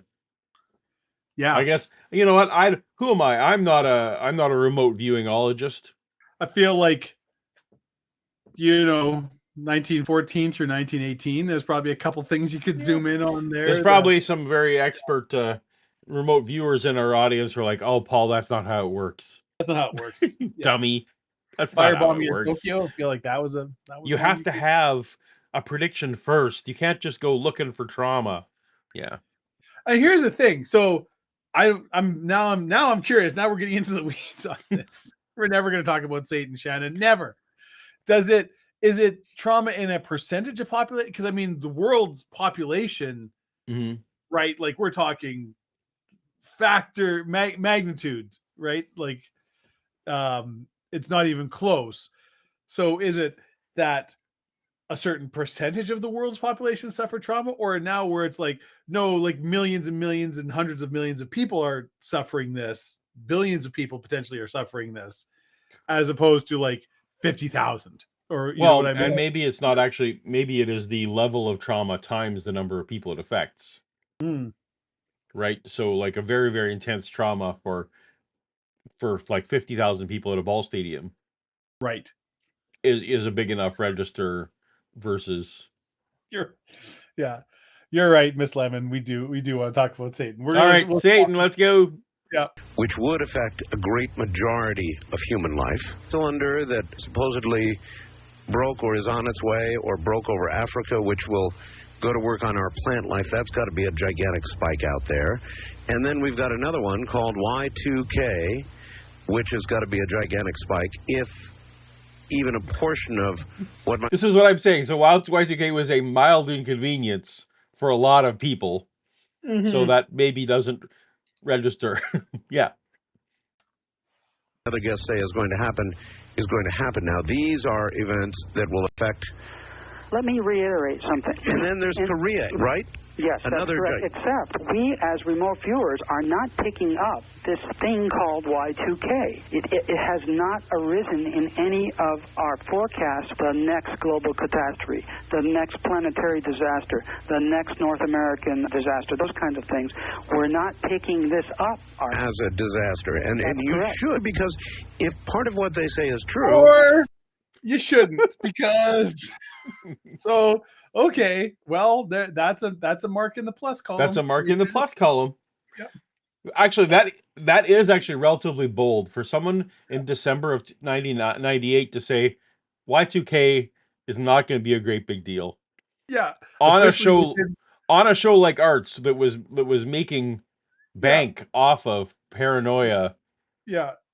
So you're not playing to your audience right there. Sadly, we don't get to keep the people who preserved these shows didn't preserve the ad reads that Art would do, but Art would do ad reads for survival gear. Yep. A lot of times Yep. for like radio. A big thing was this wind up radio thing that he would have that you could, so Yep. after the nuclear apocalypse, you could still listen to the radio. Like he made money off of the fear that Y2K was. Oh, absolutely. Yeah. Yeah. The seed packages, these are Yeah, all like that's right. seeds. You can plant your own gardens and grow food after. Yeah. So coming on his show and saying, nah, Y2K is nothing. Yeah. That's actually, yeah. that's actually putting down a marker. Yep. Telecommunications is going to shut down. Power grids are going to go off. Food is going to be hard to get. It seems so real right now, and yet you're not picking it up. How could you miss it? It's directly ahead, and if it really happened, it would have to be a big spike. I don't think we're missing it, Art. You don't think it's going to happen? I don't think it isn't. It isn't there as a reality, as an event. Otherwise, we would pick it up. Well, then you are a very positive voice indeed, at least in the Y2K arena, and it makes you sound positive on something, Ed. Well, what we're saying is that drugs, if you know what I mean. Yeah. Positive on something means because you'd have to be some sort of wacky drug head. Not to think that you need the wacky tobacco. Yeah. it's either preempted or overcome by bigger events. Yeah, somebody writes on a lighter note here, if it's lighter. Art, look, to have an angel intervene in someone's life, all they need to do is pray to God for an angel's assistance. Is it that simple, Ed? I don't know. I think. Is Ed an expert on this? I feel like Ed's not, especially a religious person. Well, before the evening is over, I want to talk to you about our grand finale in terms of SciTech and the millennium here. We're going to go after the greatest terrorist of all. That is an interesting project that we have. We're going to... But do you recall the most dangerous terrorist of all? Satan the red-nosed demon. Was a falling morning star. Let's see if I can get lure Bella on camera here. Bella. Come here. No, come this way. Come here. Come on. Oh, now you're being shy. You're being weird. So now I got a Bella cam it. You have any bacon? That'll get. I have no bacon in the room. Well, that's your mistake. Yeah. I almost lured her on camera. Oh well. Almost. Profile, the greatest terrorist on the planet. Stopped me from singing my song about Satan, so that's good. That's good. We can keep our channel on. Is that the one that's going to perpetrate this deed? This is the one that's going to perpetrate a number of deeds. We don't know where this enemy is and the extent of damage that he has already caused. We need to look at his pockets, his strongholds. We need to look at how he perceives success, where he resides, what inroads has he made objectively, and what inroads did he think he made subjectively, and what are the observable measures of his success? Are you always talking about his strategy?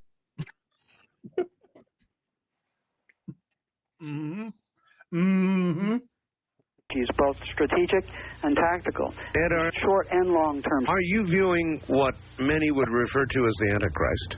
Satan. Could it be Satan? Satan. Oh, should have had the church lady all queued up. Yes, this show's not as complicated as it should be. We should have had that. We knew it was coming. We should have. Yeah.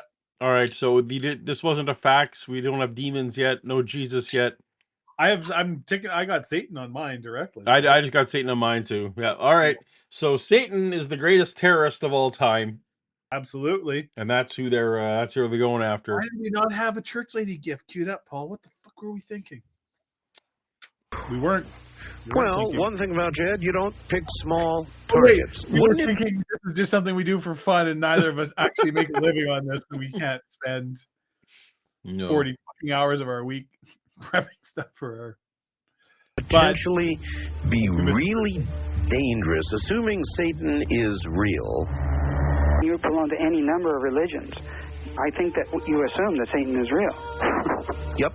But for the sake of a purely academic... He hasn't read any of my pamphlets about Toastism. That's right.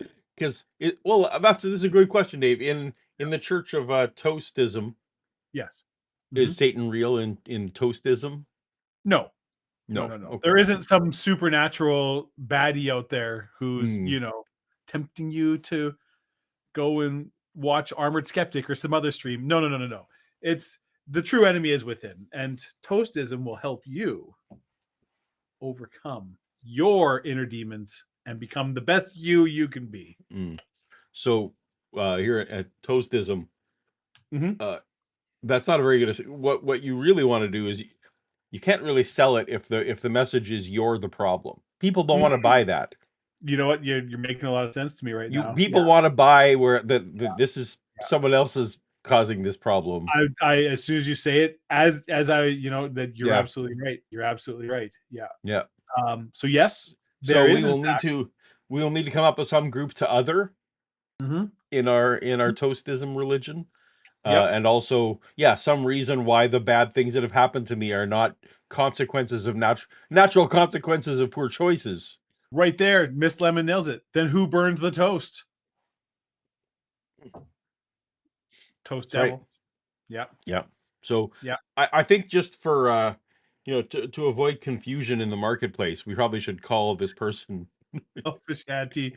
Clearly, you haven't been paying attention to history or conspiracy theories because, you know, I don't want to say it on stream, but we all know whose fault it is. I mean, it's the easy answer. Yeah.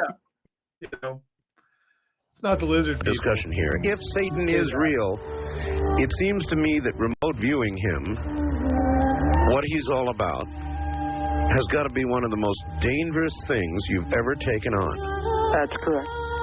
What is this I music absolutely for? agree. I don't know if I'm making a mistake or not, but it's already in the works. We're going to do it. No offense, but have you lost your mind? They took a clip from. No, I think that ignorance is not bliss. Was it Wonder Woman? Was that where it was every time it was like the mascara you had? Like, Oh, right. Aquaman or something, right? I can't remember somewhere that. Yeah. I'm just reopening because of the clickies. Oh shit, Miss Lemon. It's one of my. Yeah. There we go. When the toast is burned and all the milk has turned. Oh yeah, they don't serve breakfast in hell. Amazing. They don't serve breakfast in hell. There we go. That say you were a Christian in the 90s without saying you were a Christian in the 90s. Right? Freaking there. Yeah. But you know, I'm just gonna come out and say it. There's some banger hits. I still have a playlist of Christian music that every now and then I throw on. I feel like we could do a Weird Al-ish version of that song for our church. Yeah, but also just in real personal life, it's like I'll still listen to Newsboys every now and then. Or okay. There you go. DC Talk or Case art, and I take exception to the idea that I may place myself in peril. But all of us are in peril if we ignore this entity that many of us believe is real. Fools rush in where angels fear to tread. I think is very apropos in this case. Yeah, but me too. But if this has to be done. I think that Father Malachi Martin would agree with me. He was a voice in the wilderness. This was one man who. We've done shows about Malachi Martin, haven't we? Did one, yeah. And he's been on the show like 12 times. We probably should do some more. Should do some more. Yeah. I have tremendous respect for him. In fact, I remember we put him on and you were disappointed because he's actually an incredibly reasonable person. We're like, oh, I kind of sort of wanted to hate him more than this. And he's like, he was the guy that was like, because he was the exorcist, right? And right. He was like, well, he's like, you should really go talk to like a psychologist or psychiatrist. You should get two medical professionals' opinions first because probably you aren't demon possessed. Probably like there's a medical, and what you need is help. You need help from a medical professional. You don't need a priest. And you were like, I'm all ready to rail. It is like, this is okay. He is still here, by the way, and recovering. I get questions all the time. Folks, he is recovering. He is being totally protected. He's afraid of another stroke, but he is recovering well, doing very well. I wanted everybody to know, obviously, when he's back, we'll have him here right away. We are mortal, and just as angels can see right through us and read us accurately, so can the darker forces. So can Satan and elements connected with Satan. You can read all of our fears, all of our... Super chat. Oh. Yeah. From Kamikaze. Kamikaze. That's very $10 super interesting. chat. Amateur RV history buff here. Ed Dames Mhm. had a student who eventually became obsessed with claiming to see Satan/the Antichrist in every remote viewing session. I wonder if this project was the start. I mean, it feels like there's a Feels like strong causal link there. Feels like it might be. Huh. That's Bibles. interesting. I would. It's and also fast. Well, then we've hit like the for Kamikaze there. If you're an amateur remote viewing history buff, I mean, this is Yeah, we hit the that's right. Then he's one of the people shaking their heads at home, going, "Oh, that's not how that works, Paul." But that's anyway. not how that works at all. Don't Ego is you don't want to know what's happening. perfectly transparent, and all of that's there. As Father Malachi Martin would agree with, all of those things can be leverage to destroy us. But Ed, Or when they you can listen, destroy us as a culture and a people too. but Ed, when you listen to Father Malachi Martin talk about exorcisms, that is a collision. You know, it's a contest with the devil, is what it is. There have been collisions, Ed, that have killed priests. I mean, that's a fact. Killed priests, people who are practiced in going after the devil in a possession case.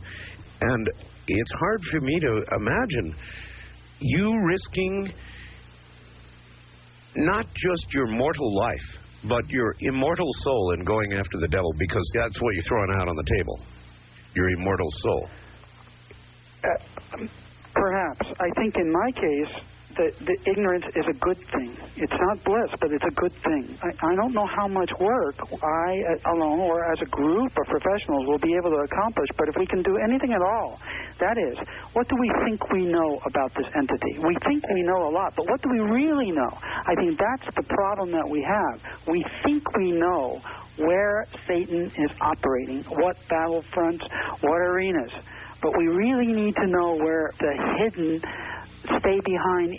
Listen, if you just get to know the real Satan, he's just a misunderstood. He's just a misunderstood guy. If you knew Satan the way I knew Satan, you know what, Paul? I think it's the opposite. I think he's telling you, oh, you think you know what to say. All of this is the horse and pony show. This is the he's really no, my headcanon is the opposite. He's like, no. Me and Satan, we remote view, we chat on the Skype of the mind. Look, in about 400 to 1300 AD, he was going through some stuff. Had some things going on. He'd just gotten divorced. He was not in a good place. Some things happened, some plagues, some whatever, war. It's not important. The thing is, once you get to know him, I think, and he'd be the first to admit he's made mistakes, Yeah, exactly. Yeah, and I think you two have a lot in common. Both are right? So there's that. Just don't have any preconceived notions. Just let him come to dinner.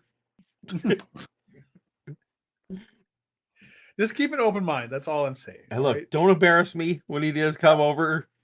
Yeah. With your preconceived ideas. Yeah.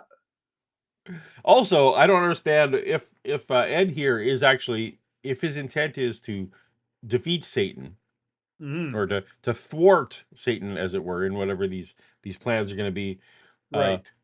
Why would he then damage his immortal soul based on that? You think that would be the thing. People who are standing up to Satan face to face, you think that God would want to reward that, right? Do you even have souls if there's just some kind of like matrix of all minds and all time? That's a good question. Yeah. And then how does Satan? We need to get in the enemy's camp and profile what the strategies are, long and short term, where he is operating, what he views. That's what where he's operating. That's the good question. So if you could maybe we don't even need to know what all Satan's plans were, but if you have an address, even that would be good, right? You could send some people down to, I assume, in a tax-free zone somewhere. Yeah, I feel like we have probable cause on Satan to issue some kind of warrant. Yeah. Yeah. It's not a fishing expedition. Yeah. Check his You know, computer, see what he's up to. the very least, it's probably enough for, like to get an investigation going. Yeah, I would say so. Yeah. That's really what we need is the address. I use he loosely. What it views this entity as its successes, what it sees as its current successes, those kinds of things. But Ed, you have already told me that you... Roundabouts. Satan is really proud of roundabouts. That's Really one of proud his, of that's one of roundabouts. his, Yeah. that's one of his bigger successes. No one knows how to do this. Yeah. Yep. He's done a lot of things. Yeah. Yeah. I heard Perfected. he drove a tank that he held a general's rank, Paul, when the Blitzkrieg raged in the bodies rank. That's what I heard from a very reputable scholar. There was that one time. Don't bring again. If he comes to dinner, don't bring it up.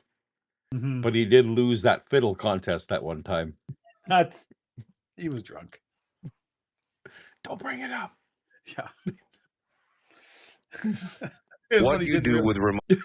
Solid gold fiddle sounds fucking terrible.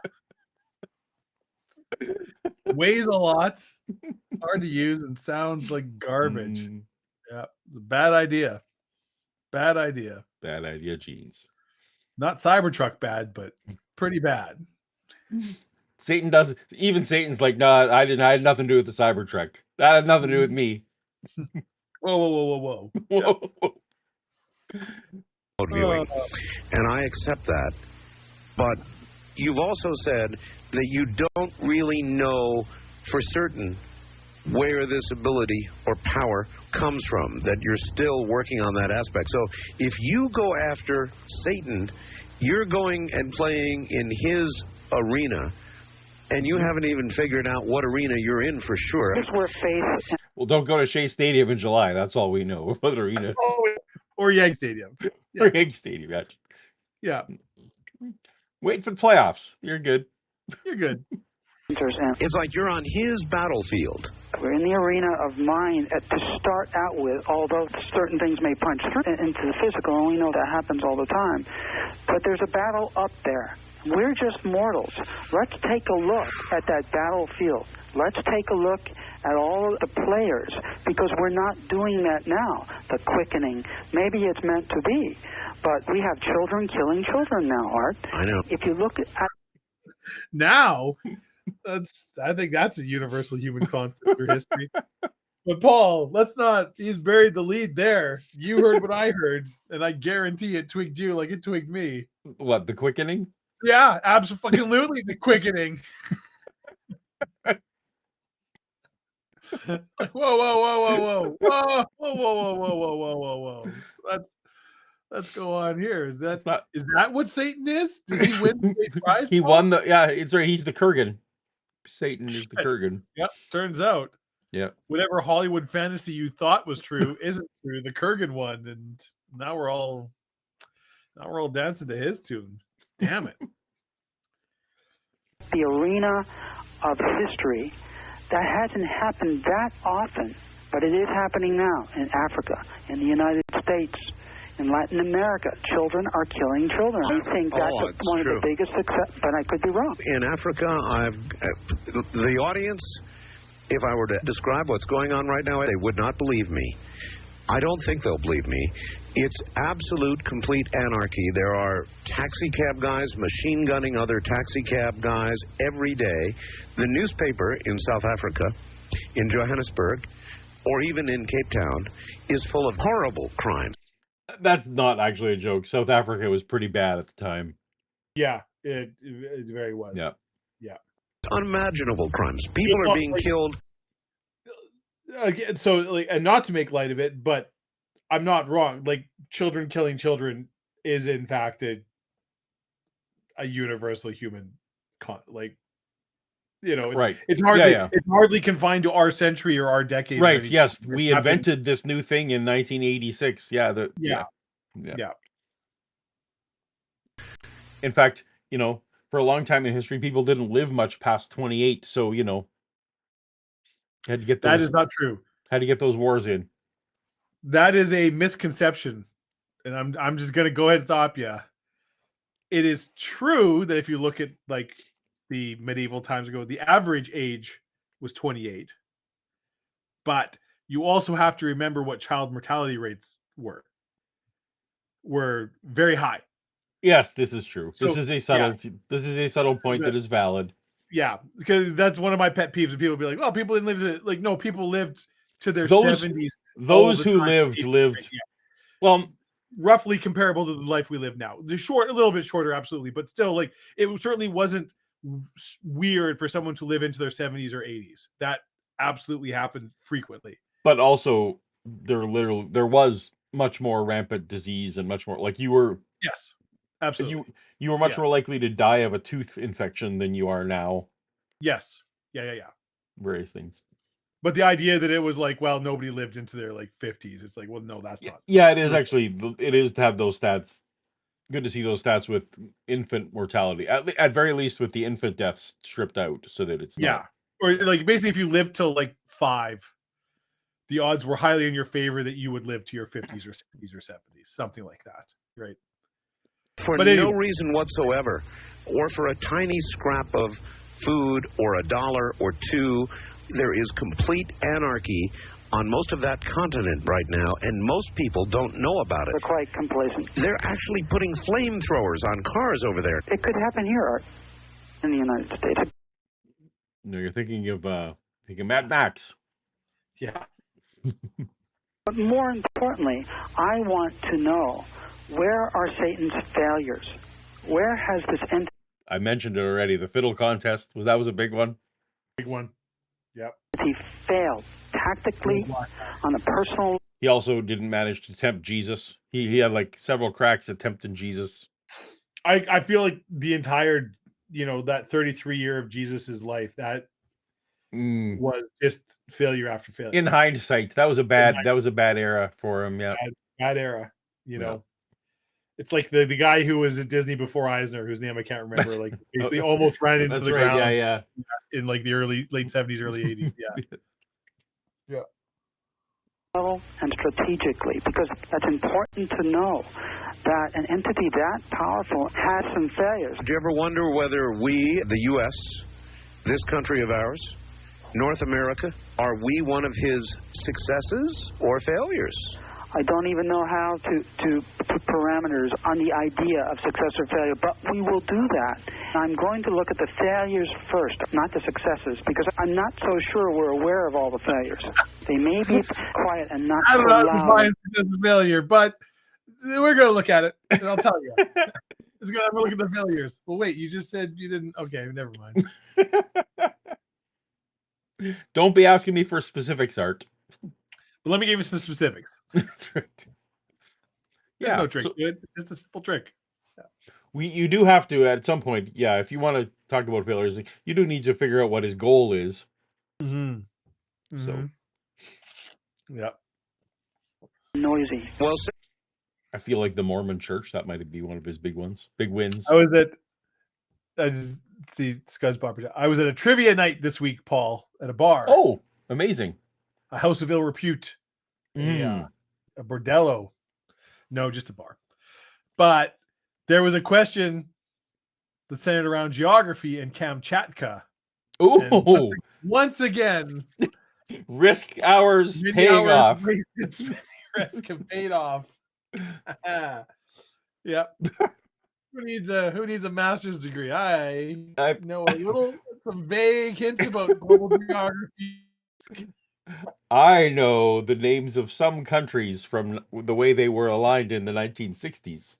Yeah. What was the question? It was about a body of water. They listed one. There was a bay. I can't remember what it was, and then it was like, what other body of water does the Kamchatka Peninsula border? The answer is the Pacific Ocean. And yep. Yeah. If you know your risk. If you know your risk, that's an easy one. Yeah. 7 armies for Asia. Just everybody who tries that loses. That's just the dumbest trap. Yeah. If you start in North America, you definitely Kamchatka, you gotta have it. Gotta have it. Gotta have it. Maybe the current American president has played some risk because you actually can't defend North America very well without Greenland. Yeah, that's true. So that is the secret to holding North America. Is that you is, yeah. you, you hold past your borders. Yeah, yeah. And then it becomes. Satan is not here to tell us the straight story. So there are many perils ahead for you. And it may be that what we would view as one of God's successes is instead one of Satan's successes. That's exactly correct. And that's my point. We should not second guess this, because the ignorance would not be blissful. We should not engage in second guessing when we're dealing with someone who is something, some entity, and forces that are associated with this entity that are so powerful and so devious. We better take a closer look. What do you think Satan's disposition would be if he became aware that you were remote viewing him with an eye toward doing battle with or stopping him in some way from doing what he wanted to do? If he became aware that you were prying, what do you think would happen? Just off the top of your head.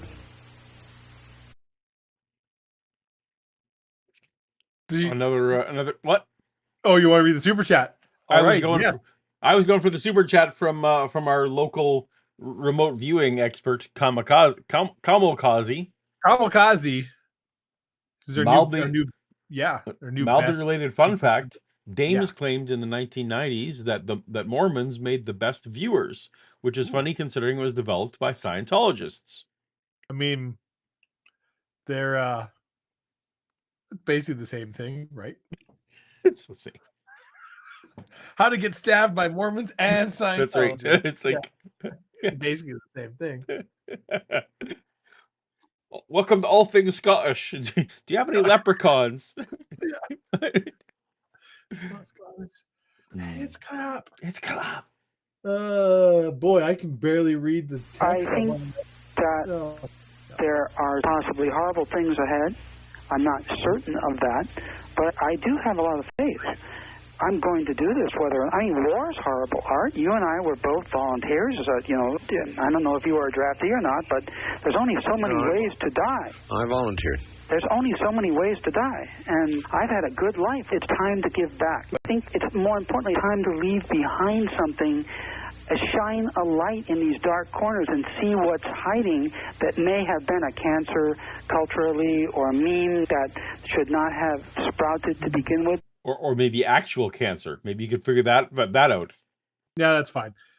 This is definitely we're getting into anti-woke. That's the thing. That's what we're talking about here. Yeah. Yeah. He's talking about the you-know-who. Mm-hmm. Yeah. We'll get that sorted out. We'll get that sorted out right quick. Yeah. Right quick. Yeah. Know what we're in store for. Our mortal life is really short, even cosmically almost meaningless. Boom, we're here and gone. 100 years best in that stretch. We don't make it usually that long. Past 80, you're on borrowed time. And so it's very short. Mortal life is short, but that's not what's on the table here. If you're going after Satan, you're throwing the whole thing in. You're throwing your eternal soul in. I don't know that to be sure. Especially recent ones within this century. Yes. Are they on an individual level that had a great impact? That's what I'm looking at. Because I think that many of us can see that entity's successes. Well, if he notices you looking, it's not athlete's foot he's going to give you. It's nothing trivial. It's the whole thing. I'll tell you, you had to have gone through a process of considering what you might be risking. I did, but I kept thinking it was not a comfortable thing, and I'm sure it's going to be increasingly uncomfortable. But I kept thinking about Father Malachi Martin. Yes. He has been alone in this whole battle against forces of darkness, or whatever you wish to call them. With all the other many priests he works with. But anyway, I was going to say, yeah, the Catholic Church sure is a dearth. It's a ghost town over the Catholics there. Mm-hmm. Mm-hmm. Basically, one of my friend's daughters was on a school trip in Rome. Okay. So saw the Pope, his very last public appearance. Oh wow, okay. I saw him the other night. and his daughter's in Germany, and I'm like, who's she gonna kill in Germany? What kind of international assassins are you raising? I mean, I don't like, I don't like the accuracy necessarily of the whole the JD Vance jokes, but I do enjoy the JD Vance kill the Pope jokes. Yeah, He's I a assume you real heard that class he met guy. with the Pope earlier that day, Yeah, like 12 yeah, hours before or whatever. But yeah, that's gonna make you feel proud. I feel like it doesn't probably bother him very much at all. Probably not. I suspect introspection is not one of JD Vance's No, defining character traits. no. Yeah. I also, if you'd have told me that his mission was to kill the Pope, I would suspect that the Pope is still alive right now. Yeah. Because I just don't feel like he can effectively pull off a plan. Oh, are you okay? Nope, never mind. Don't worry about yes. hockey. Whatever. There's been a voice in the wilderness, and I'm thinking, why is that? And I realize that we don't put a lot of stock in things that we cannot see, and the metaphysical. We just don't do it, and yet, in our fundamental core, we are metaphysical creatures, and we're turning a blind eye toward that part of our existence and putting it all into our material, physical existence and the material nature of man. Father Malachi Martin saw something that many of us did not see, an insidious force that could not deny us our eternal existence, or at least denigrate it in some way. I think he needs some help, some reinforcements. Where did Satan fail? Has Satan failed at all? Let's outline that. Let's profile those failures, and let's talk about them on the Art Bell Show. Let's get his high school transcripts. And let's talk about them. And clearly, Art, this was his like second or third appearance, I can remember. And we'll talk about them on the Art Battle Show. So just keep bringing me back. Yeah, I feel like it's a good point. If you don't have wild conjecture stated as fact marked already, yeah, you can probably go ahead. I think you could probably at this point go ahead and. I take both of mine off quite a while ago. Yeah. I really thought I'd have a lock on the Bible used as incontrovertible fact, but I think that's probably. Although he seems to have a nebulous version of what he's Satan not. might be. I think I'm. He's not so much into the Bible. He's more No. into. Yeah. What do you think about that? Yeah, I'm game. I'm not comforted exactly by the prospect. Have you taken the first steps in this direction yet? Many years ago, it was against a group of what we thought were humans that turned out not to be. They were lieutenants of this entity and were not human beings. When you remote view these entities, they know that you're looking. How many years ago was this? About 13. It was during the military program? Yes, I tasked my military team to look at a specific thing. What we had called, it was in the 10th century, I believe, in Mongolia, there was a monk, the Haktu was his name. This monk had about 10,000 male monks, an army of male monks. Together, they could resonate and do things at a distance, very powerful. It's sort of like prayer, the dark side of prayer.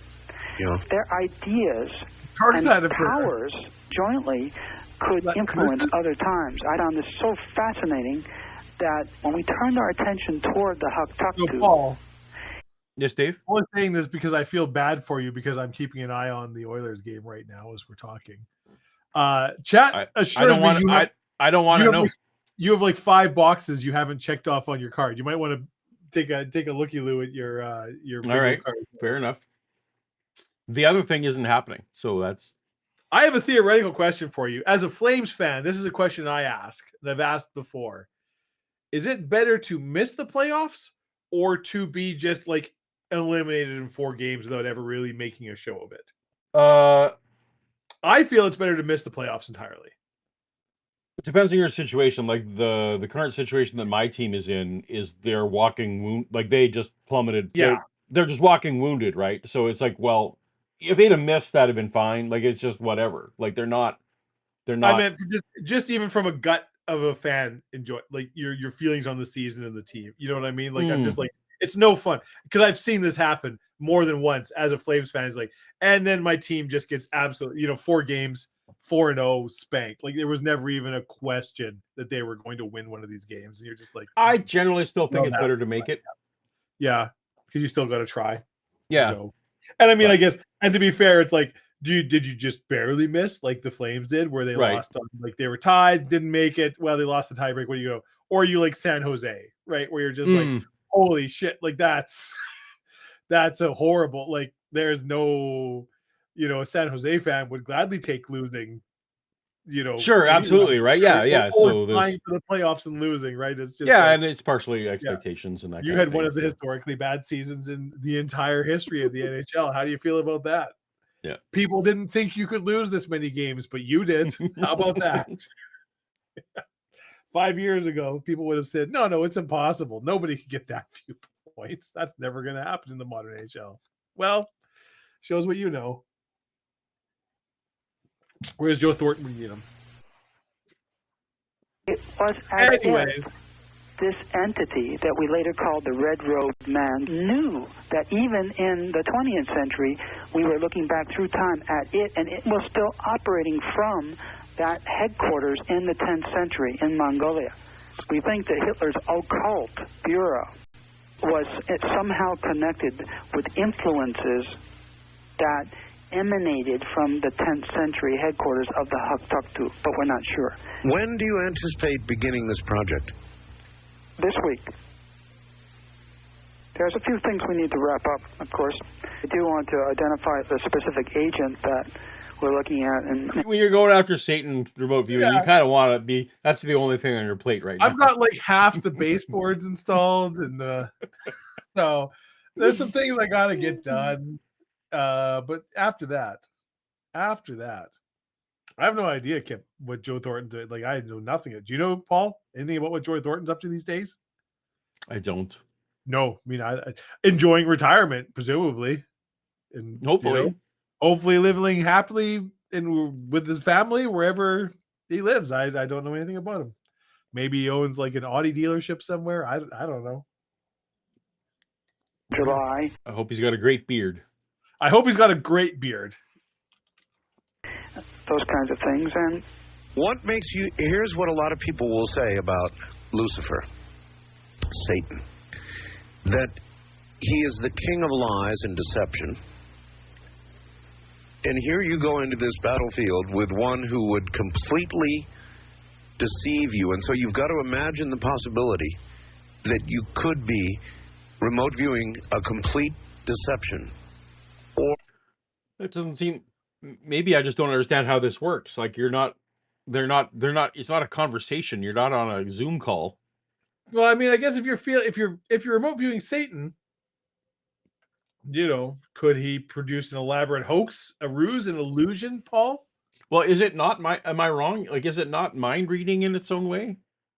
Well, but when you throw a Satan in the mix, is this like Sauron with the Palantir, where he didn't see lies, but Sauron specifically showed him, curated truths to change it, so to make things look much worse than they actually were, because what he saw was only what Sauron let him see. Well, that's interesting. So yeah, so if you knew you were going to be remote viewed, you might actually think about a plan that you have no intention of doing during the session when you're being remote viewed to throw off the scent. Yes. Like maybe that I was gonna put biological weapon in a baseball stadium for no good reason.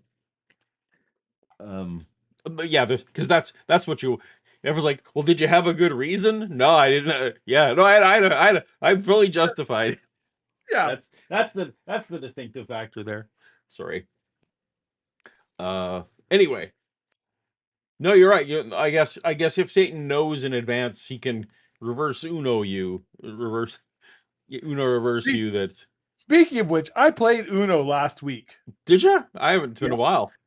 For the first time in maybe 30 years, 30 plus years. That is a dirty game. That is a dirty, backstabby. It is. Friendship ending game right there. Yeah. I'm just it was plus 4 and you. It's right to your face. Yeah. But there's rules. Here's what I forgot. You can't just play a +4. If you have a color card, you can play. You have to play it. You can only play a +4 if you don't have the appropriate color. So, there you go. But it is a bit of the heartless pick on the weak. Oh, yeah. Yeah. Yep. Oh, I won, Vishanti. Don't you worry about that. I won Uno, but it's a little like lost. Monopoly in that way. Like, it's designed to deliberately, And I mean, there's other games like that I love. Yeah, to consolidate power and hurt feelings, and yeah. I mean, I would say Risk falls very much in that camp, right? Where it's like, yeah, we're allies until we're not, and one of us, and that's always why are you attacking me? Well, we can't actually both win this game, so sorry, not sorry. Yep. Teaches you about life. Teaches you about life. That's everything I need to know for life. I learned playing Risk. Yep. Got to get him before he gets me. Yeah. And I'm rarely the person who got in those games because I am not trustworthy. Little fun fact, Tract. Little fun fact. It's true. You might even imagine that for some time now you have been remote viewing complete deceptions. Has that occurred to you? Yes, it has. It absolutely has. And I'm relying upon people who are more in touch with God to be able to look at the information that we as technicians objectify, to be able to sort that out and say, this is right, this is wrong. Because there's sort of a truth button in all of us. It's there. We just need to nurture it. People can recognize the truth. That is a God-given, innate birthright that we have. And if people are in touch with that, they know what. Then why are people so fucking bad at it? Sorry. Moving on. I'm curious, those who work with you, your vice president, those close to you, your students, have you told them of what you're going to do? No, I told them to listen to the show tonight. I have an announcement to make.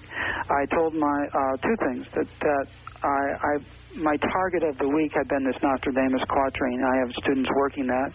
The TRV tape students are commercial students. They should be listening for that feedback. I told my employees who are in the process of moving to the Hawaiian Islands to listen to the show tonight because I have an announcement. I want them to decide whether or not they choose to participate. Otherwise, I'm going... If you were trying to rope me into a student-teacher relationship with unconventional curriculum, telling me that we're based out of Hawaii, well, that's definitely going to go a long way. Sure, that's a good one. Yeah. Especially... Yeah, we're gonna spring. You know what? The class project is gonna be. We're not gonna announce it right away. But once you're already in, you've moved your stuff to Hawaii. You're in class. Yeah. Then Waco, Texas is fine. It's everybody. How about you all listen to Art Bell tonight? Yeah. Which I don't know. It's a weird time zone in Hawaii, so I'm not even sure when. That's probably like 4 a.m. Yeah. Yeah. Well, actually, no. It's probably the reverse, right? It's probably midday. We're drastically changing what we're doing in this course. I'm gonna endanger your mortal soul. Anyways, I need you all to really think about Satan, and then we're gonna look at Satan, check out what he's up to, and he's gonna see you. That's right. If you stare into the abyss, sometimes the abyss stares back. But the abyss in this case is Satan. Yeah. That's right. And what we're looking for is the PIN for his debit card. So you can just work on that.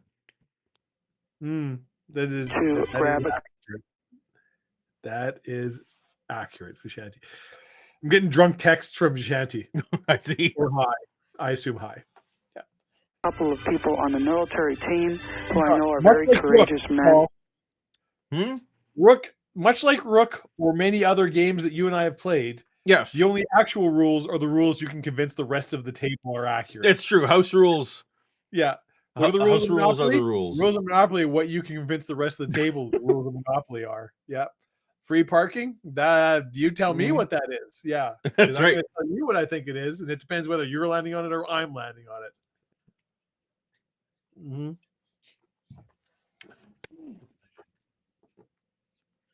Oop. No trivia timer. Wrong button. No trivia timer. We're just moving on. Have you ever played or heard of a game called Diplomacy? Yes. I've heard of it. I'm trying to Heard of think it. if I've played it. Probably not. You would definitely remember you played it because it takes for fucking Okay. ever to play and go. It's a game like the rule. It's basically you're all like countries in a UN, and you have a sort of one-on-one meeting with every other player in the game, which is why it takes so fucking long to play. One after another, you have like a minute kind of to go, and the idea is like you can attack anybody. It's just like a very basic like attack or not attack kind of thing. But the whole thing is like, okay, like Paul, you're France, I'm Germany, we're agreeing. It's like, okay, we're gonna gang up and we're gonna take Britain out. Cool, great. But then I have a one-on-one with Britain, and I'm like, hey, guess what? France and me have a treaty, but here's what we're gonna do. You give me whatever, blah blah blah, and I will actually help you take out France. But then France and Britain have a meeting behind my. I don't Right. know what you're talking about. Yeah. Right? Like you all have, and it's supposed to like it has to literally be like in another room, and you go and then you just like sort of write on a piece of paper what you're doing, and put it, and then you like flip it over, and that's diplomacy. So that is a game to end friendships. Diplomacy is Right. Backstabbing. yeah, it's a game that's all about backstabbing. That's hilarious.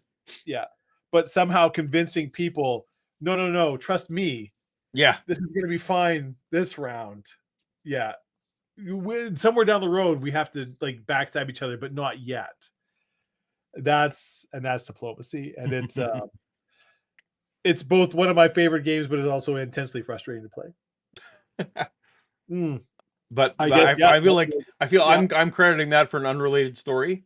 Yeah, 6 drinks in, and finally you got. And I'm also I'm now down to the Knights Templar for my bingo. I feel like that might be a stretch. Yeah. Yeah. I feel like my other way he hasn't talked about demons yet, but no, that's my probably diagonal might be a better. Oh, I'm going to check off magic, but like real magic. Are you? I mean, what has he talked about that was magic? You know what? I'm going to say remote viewing is magic. Nostradamus prediction of the future is magic. We're moving on. Definitely not. No, science. he hasn't. No, he thinks it's science based. He thinks Paul, it's. Do you think it's science? I think that he thinks it's science. Are you gonna look me in the eye and tell me you think remote viewing is So science? the magic, but like real magic, is for the square of the people who are coming on and saying, "Art, magic is real." Well, Kip Davis is in chat, so I'm taking off Dead Sea Scrolls. That no, I just did it. I'm the arbiter. Well, if it makes you feel better, the rest of that, none of this is. He might get a fact. Evil is a noun is a stretch, maybe. That actually probably isn't the line. That probably isn't a stretch. Probably I could have checked that off maybe. already. Maybe. I guarantee he's used evil as a noun. And do it with them. I'm going to rejoin forces with the old military team, and I know they'll take up the challenge. So where angels fear to tread. Now here goes Ed Dames. I don't think they tread there. All right, Ed, hold on. Good Lord. What the chat thinks I can check things off. I don't know what I think I can check off. I don't know. I can't read your... Pyramids, no. Demons, no. Artifacts, no. UFOs, no.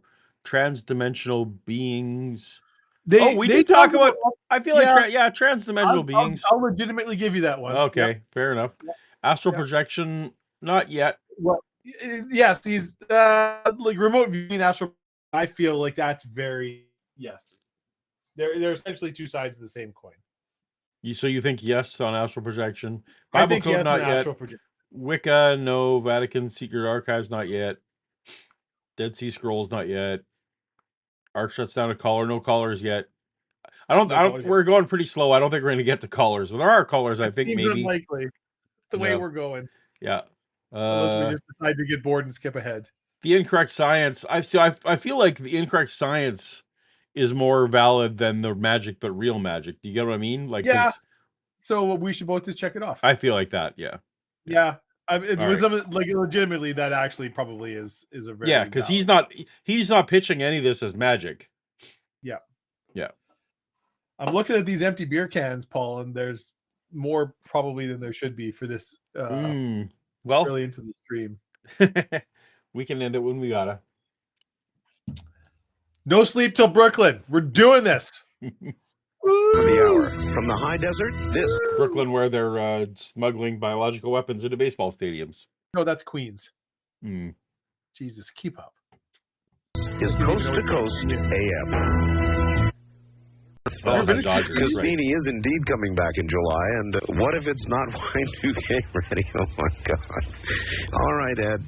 Listen, I always want to give you this opportunity for coming They up. must have had a funny chat during the ad that we are not privy to. Probably got some awesome facts that we're missing. And really fun, and they're all having a really good time. And we're never going to talk about it.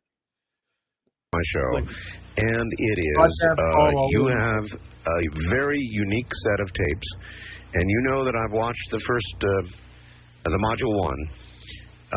These tapes will teach people out there, my listeners, how to do what Ed does, remote view. He actually has put all of this into a series of tapes. Oh, he's selling a seminar. Well, but you know, at least it's practical instructions. You just need one set of tapes. Visualization, Paul. Yep. It's those bastards at the Myth Vision seminars. They'll probably be selling this next. Now, personally, I'd rather have teleportation as a power, but I guess take what you can get. Right. Well, there's no seminar for that. You gotta. No, exactly. So I'll just buy these tapes. That's right. Paul, I've watched the first one. Do you have the bingo link? No, I need to go on a bio break, but I do have the bingo link. Oh, you need a bio break? Well, yeah. I'll shall I keep listening? Yes. Okay. Let me find the bingo link here. Just a moment. I have it here. There it is. Copy and Control V. All right. There we go. All right. Bingo link. Be right back. I've been kind of afraid, frankly, to watch. I haven't figured out yet whether I want to do it. Because I don't know if I want to be a participant. Do you understand that, Ed? There's a lot of responsibility that comes with knowledge. Yeah. It might ruin what I do. If I really mastered it, Ed, and I began to look at some of the events that you have seen, then I would be an advocate. I would move away from being at least a talk show host asking questions into making statements as an advocate. And I just don't know that. I know there are a zillion people out there who do want to do it. They want that ability. And you do have tapes that will teach them how to do it. So how do they get those tapes, and what do they consist of? The Module 1 is a single tape, and that is suitable to allow people to know that this is real. They can remote view for themselves gross geographical features. This is I feel like these must. How are these tapes not on YouTube? Or maybe they are. Maybe I just need to keep. Can anyone find these on YouTube? their unconscious can do this in spite of themselves. In fact, even children can be taught to do it using Module 1. It's relatively inexpensive, folks, by the way. Even the kids can do it. It's a whole family thing. Just get the kids remote viewing. We'll have them. We'll make a night of it. And Paul, it's for the whole family. We're remote viewing Satan. Get them involved. Grandma. When you consider the cost versus the hours of fun you will have remote viewing, It's true. It's really an incredible, And especially if you compare it to like a Ouija board. Like, how often can you talk to the dead? Probably compared to Ouija board, I feel like it's probably a very bad deal. No, because Ouija boards, Yeah. they're you're talking to the dead. You can only talk to dead people. With the remote viewing, you can talk to fictional characters like Satan. Well, you can't talk to him, but you can watch him. Well, you can watch them. You can be a voyeur, as it were. And I'll tell you, Satan is not a real stickler on wearing pants. Oh my God, Paul, you're speaking my language now, because I don't really want to get into it in chat here, but this is what I'm into. Okay, so I think, yeah, Satan. I just hear he's He's Let hung me tell you something. hung like a goat, as they say. There's a lot of laws Yep. about what you can watch, not watch, of unsuspecting people in Yeah. North America. But Satan, not a naturalized citizen as far as I'm aware of any country. So does not have any legal protections. Mm-hmm. Yeah. Yeah. I feel like we've hit on something here as well. Something So you know horrifying how is going to get us demonetized. Remote viewing. Yes. Yep. I'm a simp. we know for Satan. how, Dave, there's this famously there's several technologies, and they kind of said, well, these technologies didn't take off until they got attached to porn. Like, so for example, the VHS, until there started being home video porn, Yeah. the videotape stuff didn't take off. The internet, some say, started taking off, for access to that kind of material. I feel like remote viewing, that's when it's really going to take off. This is when Oh my you can, goodness. Yeah. have some kind of Porky's situation. Uh-huh. That's where the machines went wrong. Yeah. If the Matrix was just like some kind of giant nonstop orgy. That's right. Who's jacking out of that to Right. go shoot robots in a sewer in the future? Right. Nobody. Literally nobody. And are you? Yeah. There's a reason why at Quark's bar they had holodeck rooms. Yeah. And it wasn't so you could go play poker with Stephen Hawking. No. No. It wasn't that you could listen to Sherlock Holmes recite. Right. Or Moriarty or somebody. Yeah, there's this. Yeah, you're the holodeck suites at Quark's were Mm-hmm. They didn't have some of those guidelines. Anyway, I'm just saying remote viewing. We have a super chat that probably was poignant at the time, but I missed one. We've lost the context on it. Oh yeah, this is they are, which was, I guarantee, a very witty response to something. But I feel like this was based on the rest of the chat. This is right around when I was encouraging that you can definitely get this remote viewing seminar for the kids. Something in there. But anyway, Kamikaze, we appreciate you, and if you put a clarifying message, you don't have to pay for that. We'll just put it on screen because absolutely we don't know, free of charge. Also, Bella was urgently barking at me to go to the restroom, go outside. Yeah, while you were gone, which I can't. We can't both be gone. Well, and now that you're back, she's just back, and apparently, apparently just went away because the problem got solved. I hope that's not true. I hope that's not. It was true. about your question about the tapes being online. Oh, so apparently the tapes are online. They are on YouTube. Okay, so right, because Kamikaze is in fact. So what do we search for on the YouTubes? Ed Dames. Remote viewing tapes. I assume, or Ed remote viewing seminar. Ed Dames. I mean, what are you going to play the fucking tape right now? What are you searching for exactly? Yeah, I just want to see these on YouTube. Yeah. Okay. Well, there you go. Well, he didn't say they're on YouTube. I have no idea. I'm making assumptions. Oh, because while you were gone, he said session 1 is a VHS tape, and I'm like, well, someone's got to have digitized these tapes. Oh, probably. That's fair. Yeah. I wanted to be able to see the seminar so that I, without paying the money, more detail. So a lot of the old tapes are there, Paul. If you look up SciTech, like PSI, SciTech, and the remote viewed, all one word, channel, folks in the community have preserved it. So SciTech and remote viewed, if you're interested in. I have so many studs on my mustache. I do. I'm like a walrus. Remote viewing archives. None of these look like VHS tapes that were scanned. I don't know what's happening here. All right. Did I spell it wrong? I've had some beverages. Remote viewing. Let's get back into talking about Satan's Wanger. Oh, here it is. Like SciTech module 1 of 3. Yeah, well, there you go. Right there. Oh. Hold on. Now I gotta. You guys can't hear that. No, nobody can hear what you're doing. Okay.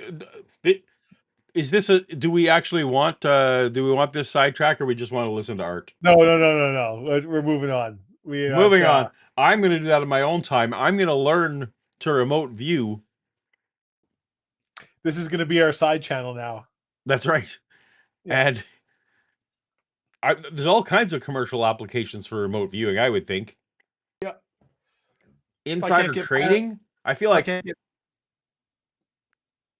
get biological off the ground. This is going to be my second. That's right. That and one of the other YouTube channels I own and have never done anything with, Baimon Sci-Fi Con. Baimon Sci-Fi Con, the I pie absolutely own related it. one, whatever that one was. Yeah. Biological. Biological. Mm-hmm. And it's going to take you watch, and you will know. YouTube channel devoted to the creation of and consumption of various pies, savory and sweet, just pies in general. Biological, the study of pies. Who doesn't want to be involved in a YouTube channel like that? Well, It now that we're starting this religion over here, I feel like that's going to need some more commitment. Yeah, I mean that is where the money's at. It is. That's what. What's our good friend with the battle world? What was Hulk? No, the John Travolta movie guy. What's Battlefield Earth. Battlefield Earth. But L. Ron Hubbard, is that L. Ron Hubbard? That's right. He was like, screw this. Yeah, I'm not writing sci-fi novels. This isn't an original idea I've had. I'm stealing it.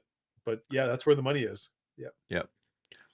So Kamikaze says, I have a potential mentor here, Dave. I'll gladly teach you, Paul, from a skeptical lens. No, I don't want to be skeptical. I want it to work. So if this needs me to be like, like the Tinkerbell from I'm clearly with it. Tinkerbell from the Peter Pan. Yeah. If I just need to clap to make this work, like if I need to clap along, I'm not too proud for that. I'll make it. I'll do it. Okay. So, cool. Anyways, you do that right then there. Whether you want to, Kamikaze, let's get it. Stay in touch and put a comment in the chat. You can give me my my remote viewing teaching sessions, and we'll get going. I'm just gonna go ahead and say, Paul. Yes, Dave. Counterpoint, devil's advocate here. Absolutely, between you and me, I think you can remote view, and I support your endeavors wholeheartedly. Mm-hmm. But what if you could just watch a 3-part YouTube video and learn a remote view? I feel like potentially there would be ramifications. The world would be a very different place. Your thoughts? Well, here's the thing, Dave. There's only 382 views on this video. So how do we know? How do we know that there haven't been 382 people who now know how to remote view? So the algorithm's bearing it, you're saying? And maybe this is from 7 years ago, and only 382 people have watched. How can you look me in the eye and tell me that made with our friend Trevor had more views than that? That's right. So how do you can't tell me that perhaps there aren't, several hundred people remote viewing and getting rich off of this? That is hilarious. So I literally don't remember what it's called. In the earlier days of YouTube, the Quickening? No. Oh, there was a fake nature documentary that Trevor and I made about power lines, as if power lines were a real animal. He had got a new, very high-end digital camera. We just drove around taking shots of random things. Okay. And then and I just made off the cuff a nature documentary style commentary about these. And I vaguely recall this. Yeah, I vaguely recall power lines are an endangered species and things because it was like around and whatever. And that had like 5,000 views on YouTube. Because we found some music and kind of went through. I feel like it was like Hinterland Who's Who style music. That's 100%. It was Hinterland Who's Who style. It was directly supposed to be. And I found like the actual music and put that. Yeah, in. That's what I vaguely remember. But I'm telling you, there's this only. So you can't tell me that there isn't potentially 380. So, see, the good point. That's 382 direct views, Paul. How many remote views? That's right. Well, but I feel like you can only remote view once you've seen it. not if you know the right points to triangulate. Well, actually, they did talk up front. They were talking about naturally talented psychics versus, just the working hard everyday psychics. every day. Yeah. I'm probably in that latter camp. I don't know if I have a natural apathy. We're not even 2 hours in, and the show has gone like 100% off the rails. We're just, you know what? Because I have now just learned that I might become rich through remote viewing. So yeah, I'm not altruistic. I'm not going after Satan. No. I'm looking to enrich my own life. There you go. Find somebody who's got a big fat Bitcoin wallet, because you can't trace that. Yep. Yeah. Move on or not. And the module. Oh dear. Oh dear. Clickies. So much clicking. Are you able to hear the Wild Kingdom stuff that's happening over here? Yes. Yeah. Figured. I'm politely not mentioning it because I'm polite. Mm-hmm. The cat's in heat and the dog is reacting drastically. Well, there you go. Yeah. Overreacting to various noises, so it's fun. Oh dear. The module 1 is a single tape, and that is suitable to allow people to know that this is real. They can remote view for themselves gross geographical features. This is that their unconscious can do this in spite of themselves. In fact, even children can be taught to do it using module 1. It's relatively inexpensive, folks, by the way, and it's kind of tape you watch, and you will know right then and there whether you want to move on or not. And the module 1 is how much? Module 1 is around $49.95, something like that. And I can tell you right now, from that... Suckers, you didn't know about YouTube back then. He has been robbed. If 380 people have been watching it on here, he's been robbed of, $190. Is that no? Oh wait, wasn't it? No, $1,900. Is that what it is? I think I gotta get a calculator. Okay, it's $49. Is that what he said it was? I don't know if you can trust me with math right now, but I absolutely do not trust you with math right now. So $49.99. Is that what he said it was? Yep, times 380. Times 382. Oh, you were Paul. You were pretty close. You were 19,000. Oh, I was a zero off. Yeah, you were zero. You were off by a factor, but you had the math right. I had the math. I'm not. Yeah.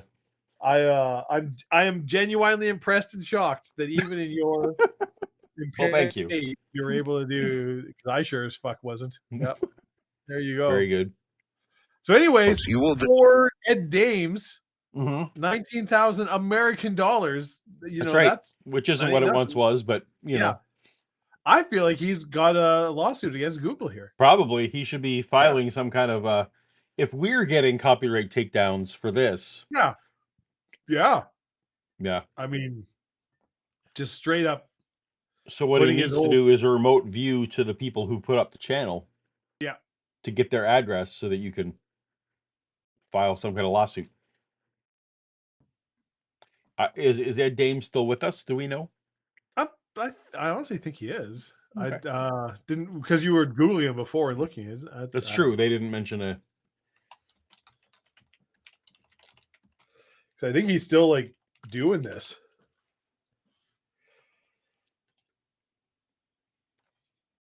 Yep, he's still very much alive and still teaching remote viewing. Here's the other thing, Dave. If it's not that effective, once I've learned it, I could just put out my own seminar on how to remote view. I feel like I'm better. I could probably have better production values than whatever they had. Would have better SOE. That's right. Yeah. And then they can sponsor us instead of the Church of Toastism. Who's they in this situation? well, my new company called. So I can sponsor. That's right. I'll use this show as a launching platform to do my remote viewing courses. But then if they sponsor, I'm a fan with that. That's a way to extract wealth from that's your right. viewing company. Yeah. So basically, you're saying I'm going to get paid somehow by all this is what it comes down to. That's what I'm hearing. Maybe I am hopeful. Actually, honestly, if it's just a grift, that's what I want. What I really want. If it's just a grift. That's right. In the offhand chance. But what I really want. Will not actually teach me the remote view.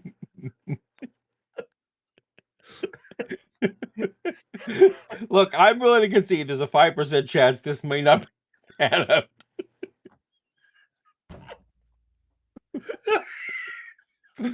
Very gracious of you. Yes. I'm coming in, eyes wide open. Yeah. Yeah. But in that unlikely, statistically unlikely eventuality, Paul, I too could copy their grift. But what I'm thinking is, you can't tell me that you can't tell me that the 380 people who watch this aren't billionaires right now. I mean, You can't prove they're not. I probably could, but I'm not going to. It has 0 comments. Oddly, oh, that's true. I guess that so you can't. this is actually, I feel like in this situation, this is proof that it's legit, because no off? one has commented on here and said, "Well, this is bullshit." Oh, see, you're right. Yeah. Yeah. So if you took this course and you found out that the remote viewing didn't work, you definitely come in here and say this is bullshit. I mean, you want to warn other people, right? Yeah, but if it did work, what you want to do is like, I'm not going to tell anyone about this. This is my secret. Shh. Don't feed the algorithm. Yeah, Nothing. The less of us know about this, the better. That's The better right. it is. Yeah. You know, I'm not saying I'm there, but you're making a lot of sense to me, Paul. Yeah. So a special tip for my Toast to Toast viewers whom I appreciate dearly. If I do start selling this, that means it didn't work. Right. Just a tip for, our keep it between us. But if I start selling this, it means it's crap. What does that mean to everything you do sponsor or reference or plug on your actual channel? Well, so it doesn't work. Well, then it's not lucrative. Okay. Yeah. And I can assure you that atheism is not lucrative. So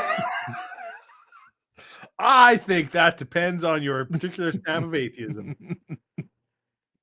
You know how I'm going to get rich? Not believing in God? Yeah. I do think there is more money to be made. I'm telling, are you coming around? Like, this is where the money is, Paul. Toastism. Like, Toastism, that's right. Yeah. The money's not in railing against religion. The money's in religion. Can't beat them, join them. We all get, you're very moral and you're very intelligent and you have the truth. Awesome. Hey, look at my gold-plated yacht. Join the winning side. All right. Just stop being a bitch. All right. Get your shit together. Come on over. It's pretty sweet. How many people who study the Dead Sea Scrolls are billionaires? Probably none.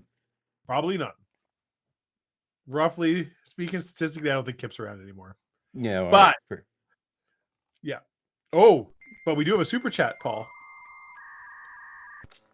Art's got a fax. We got a super chat from Joe Hill. Joe Hill is Paul, I admire that you're doing this tonight rather than watch the Oilers game. Well, this is entirely self-preservation. Yeah. That if the Oilers were in any way winning, I would be more impressed. Except Paul was hiding.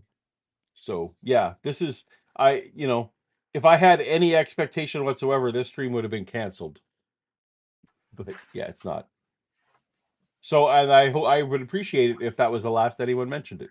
This is the second hokey religion that I'm going to be involved in. I guess technically third, but let's not get political. Yeah. My certificate of ordination from the Church of the Latter-day Dude. Still got it. Not framed yet. A very high quality production. Sadly, Paul, not an official religion, not recognized in the country that you and I live in. Is it recognized in Britain? It is not. It is only recognized in the States. Because Britain, they'll recognize almost anything over there. Well, so Canada also will recognize almost anything, but what we're like, yeah, whatever your religion, then it's like, can I do weddings or like have a tax thing? And it's like, no. You can't have any of that.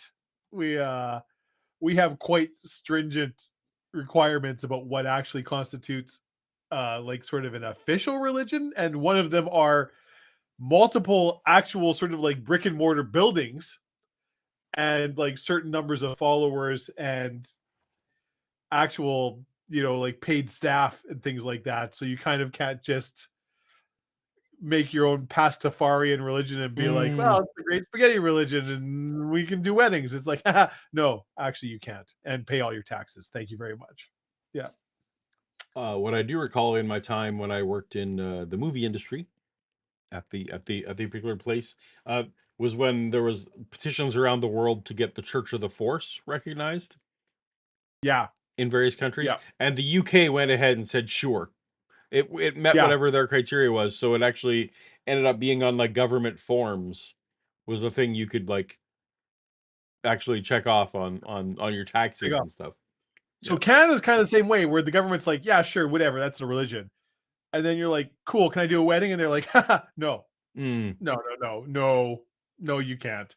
It's like, do I get any kind of tax benefits? Like, no, you get none. You call yourself a religion all you want. We don't actually care. But if you want any like of the actual sort of like legal benefits of being a religion, oh no, you won't be getting those. But yeah, we all agree you're a religion. Good for you. Good for you. That's right. Enjoy your super religious club over there. Have fun. Yeah. Yeah, Muggles reminds me. Yes, it was church. It was Jedi was the religion, not Church of the Force. It was Jedi right. was the religion. You might get sued by Toastmasters. I was a Toastmaster back in the day.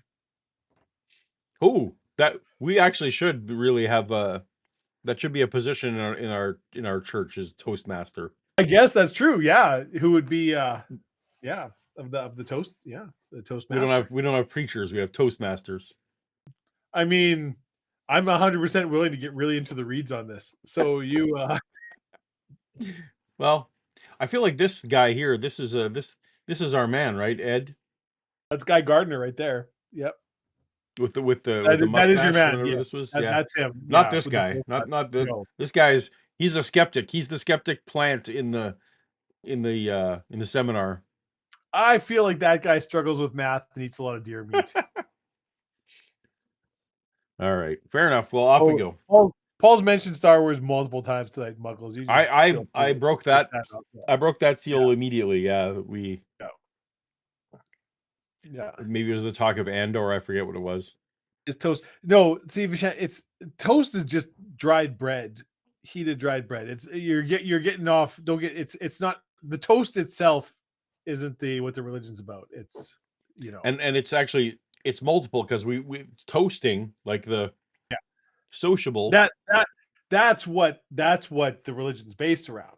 Yes. Yeah, we will adopt the dry baked the hot old bread.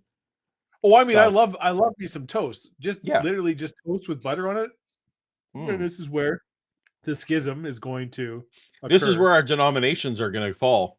Is that it'll be like, can we have butter on the toast? No, you can't have butter on the toast. Yeah, and they're over there are crazy, no rubber tires. Yeah, that's and I'm like, yeah, whatever, salted, unsalted butter, load it up, have fun, it's delicious. No. Old, no coffee table, no butter. That's right. Yeah. And they're like, can we toast a bagel? And they'll toast a bagel. Are you crazy? What are you doing? Crazy? You can't toast. No tables under 3.5 foot tall. That's sacrilege. That's right. That will definitely be one of the. I forget what Orthodox toast over there. Toasties and I'm a much more modern. Yeah. I forget what the 3 ordinances were you gave. No streams. There'll be no streams before toast to toast. Okay. Yeah. Nothing important happens before 11 a.m. Mm-hmm. And we accept cash, check, Venmo, PayPal, or bearer bonds. I noticed that you didn't have any cryptocurrencies in there. No, we're not into that shit. Yeah, we're not going there. All right. Yeah, actual fiat currencies. Thank you very much. All right. Yeah. Well, if this continues on, you'll know that my remote viewing quest didn't pan out. So Miss Levin, this is it. This is Paul's crazy offshoot Toastism. Doesn't have short. I'm all for it. Have short tables. Have all the butter you want. No short tables. 2-foot table? No. What do you have on the table? You have a nice meal. You have paper clips. You have last year's tax registers. You have, dishes from last Tuesday. That's fine. Whatever. It's your table. Put whatever you want on it. It's your journey. Don't let him. I'm gonna have to nail something to your door with some of these new rules. I've got a whole bunch of old Halls wrappers on my desk right now from when I had a sinus cold 2 weeks ago. Still there. Still fine. Ah. I've got a Super Mario Extra Life mushroom. Does nothing. Just hanging out. I've got a shark out of, I think this is UV light. If you put it on UV light, it glows orange. I've got some USB keys. I have a set of Allen keys, little Allen wrenches here, Paul. Don't know what these are for. Don't know where they came from. They've been here for literally more than a year. Just on my desk, hanging out. What do you think about that? I feel like in a different universe where I hadn't met Shannon, Yeah. that there is some kind of very entertaining show to be had just documenting you and I living together. Is there gonna be like the tape line down the middle of the Like like the one it would definitely devolve to something like that. Yeah. It wasn't fair when I briefly lived at your place. And Yes. so I You were a guest. You had to. was a guest, so I wasn't able to enforce rules. But I feel like if we started, some kind of situation where we're each paying for half of the place. This is a lanyard from SEMA, which is the automotive show in Las Vegas in 2022. It's on my desk as we speak right now. Yep, just kind of here. Oh, you're driving. I can't. We're gonna listen to art now.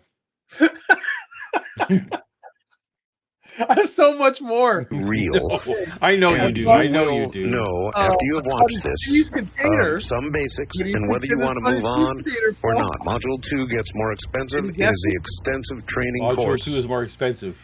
It will take you 4 months to master that. There's some U.S. silver dollars here.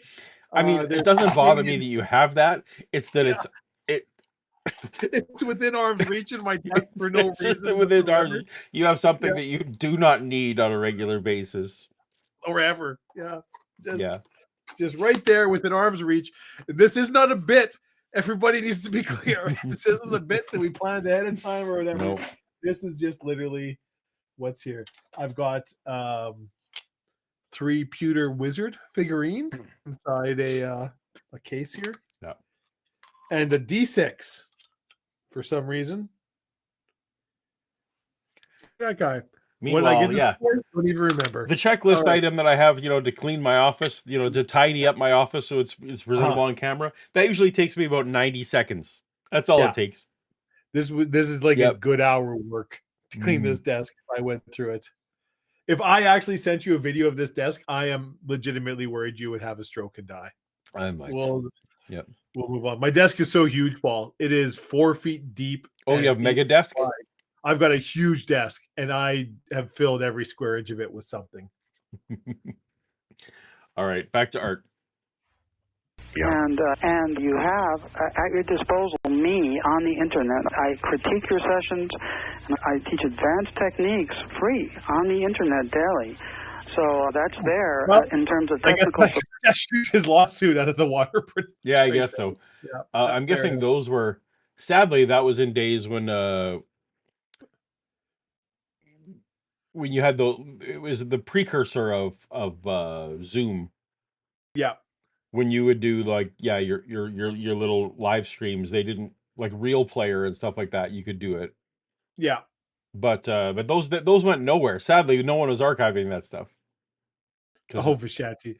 I've doxed myself like 15 times on this channel. I would be legitimately delighted if a stranger came up and just started interfering with my life. Come harass me. We'll have a good time. Got a new story to tell. Yep. Support. But that requires a lot of studying. It's 4 tapes, a total of more than 8 hours of instruction and lecture and practice drills. That is not suitable for children, and that as well as tapes in the background of our company. You literally told me it was suitable for children, and now, but the practice. Okay, the kids can listen to the practice, but don't let them practice.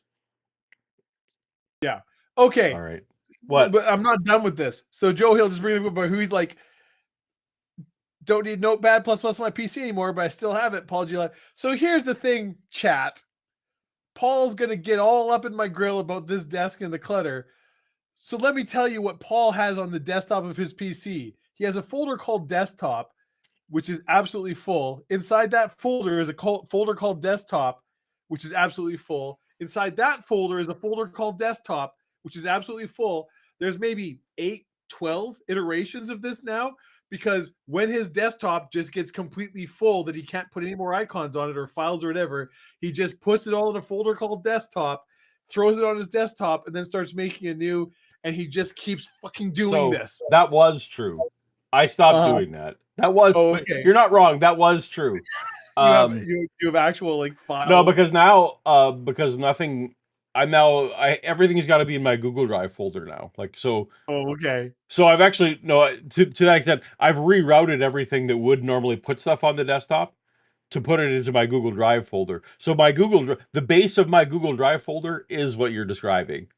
So this is ironic because my actual physical desktop is a disaster and always has been, but my computer, like my file structure is always, I've always been like incredibly organized and things like, oh yeah, no, like I have, multiple layers of files within files. Everything is hyper organized for every single thing. Yeah. I remember the first time I saw Paul's desktop on his Mac back before they went to Intel, and he had a bunch of extensions on OS 9 or whatever it was. And I was just like, what the hell is this? And it was just like, I was trying to find some file, and it was in, I'm not like a 6 deep, like it's desktop. And I'm like, this is madness. This is okay. No more. You cured me. Yeah. My constant shaming of you is so you're not wrong, and that was a habit, but it's gone. It's gone. Okay. Yeah. It's gone. The clutter thing is a lie. Don't believe him. That's what I'm saying.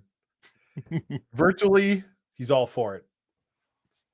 Dialing 1 toll-free 1-877-878-1777. Oh my. Our mailing address. All right, one second to hold it. It's 1-877-878-1777. Correct. All right. Are we calling this number? That's good in Canada and the U.S. Our mailing address, if you'd like to send us a check. Also, you don't have to remote view if you just give out the phone number, I guess. See, that should be the test. Is like if you can figure out. Write it. I'll call the phone number. Should we see what happens? No, I don't know. Okay. But I also do feel like this would be a good way to, like, if you're good enough, here, we're going to put this first session on free. Mm-hmm.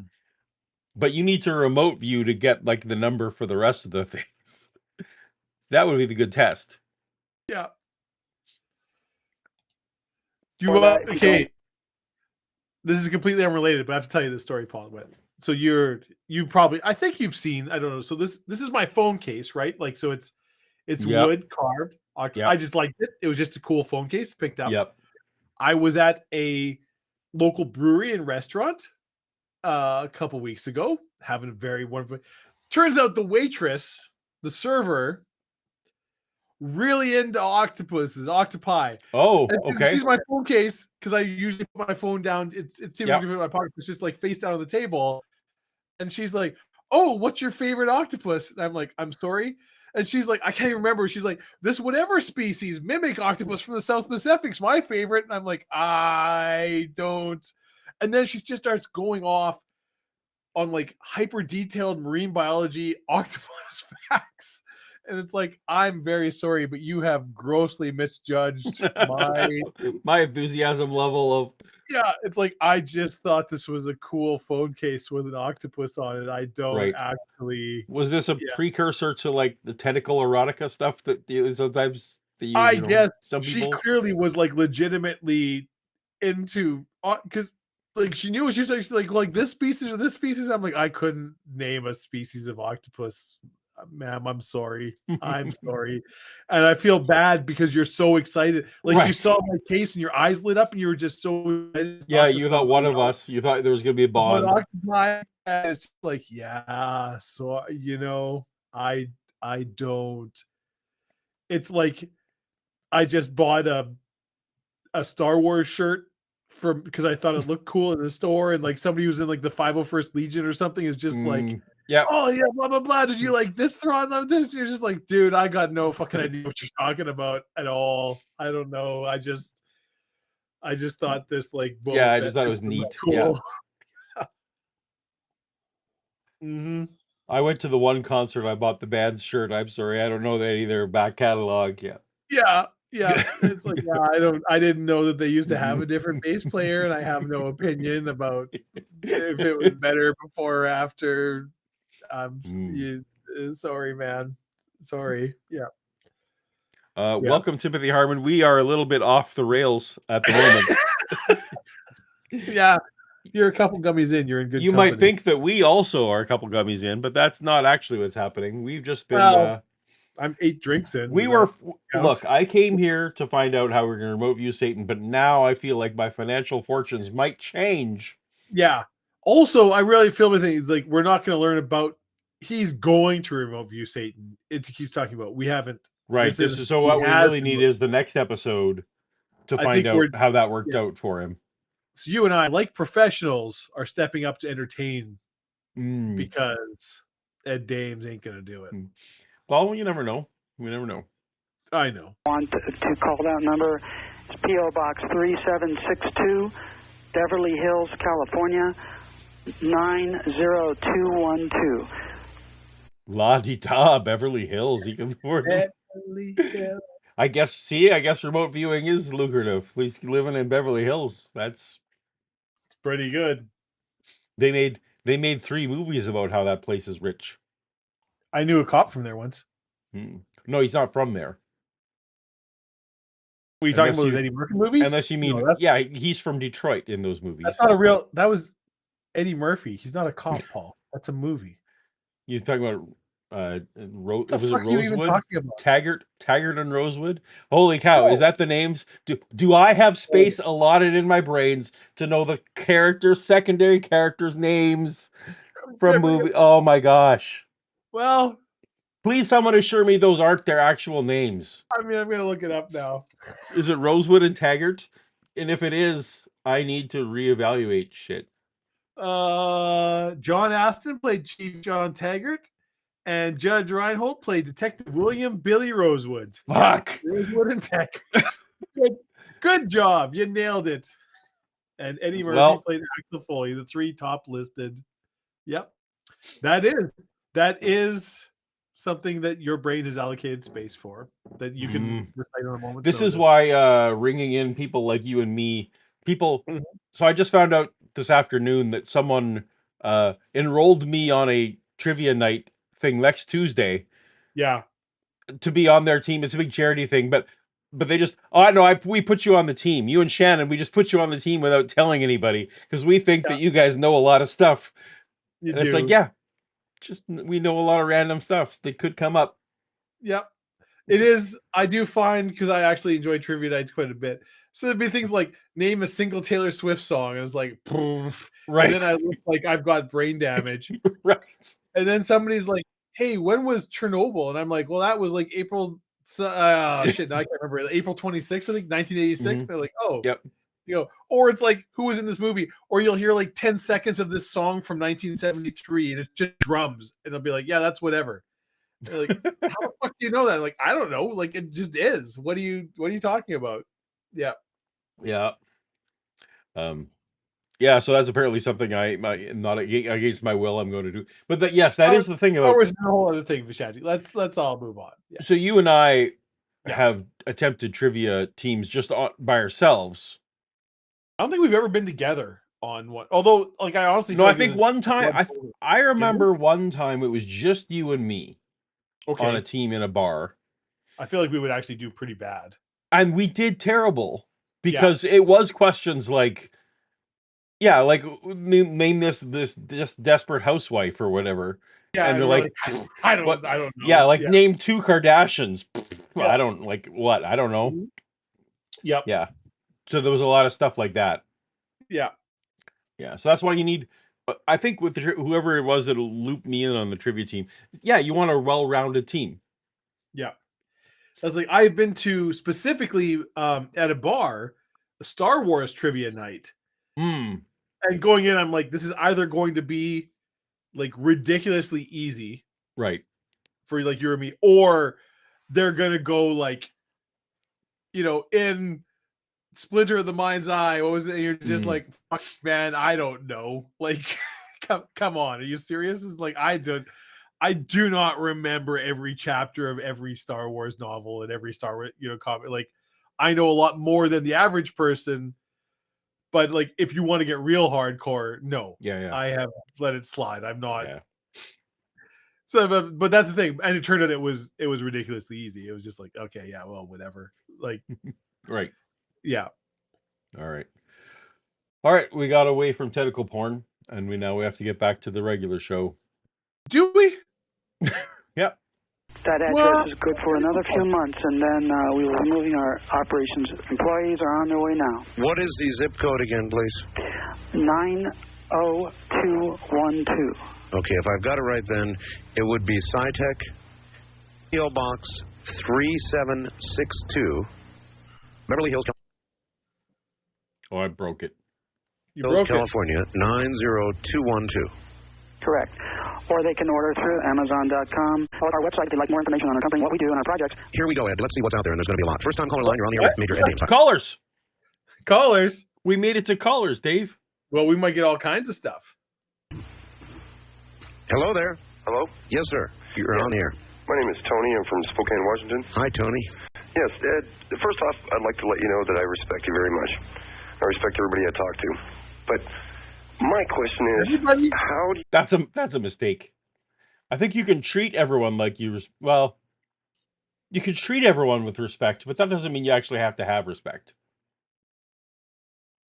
That's true. you Yes. feel that you Yes. can get through to I Satan? got into a real argument about that with somebody at one point. Oh, did you? Yeah. No, I don't think every human is worthy of actual respect. No. But treated with dignity is a different thing. And the other point of contention between this individual and myself, they were very much like, well, respect is earned. I'm like, no, respect is given by default Yes. unless you demonstrate to me that you Yes. are not worth Yes. respect.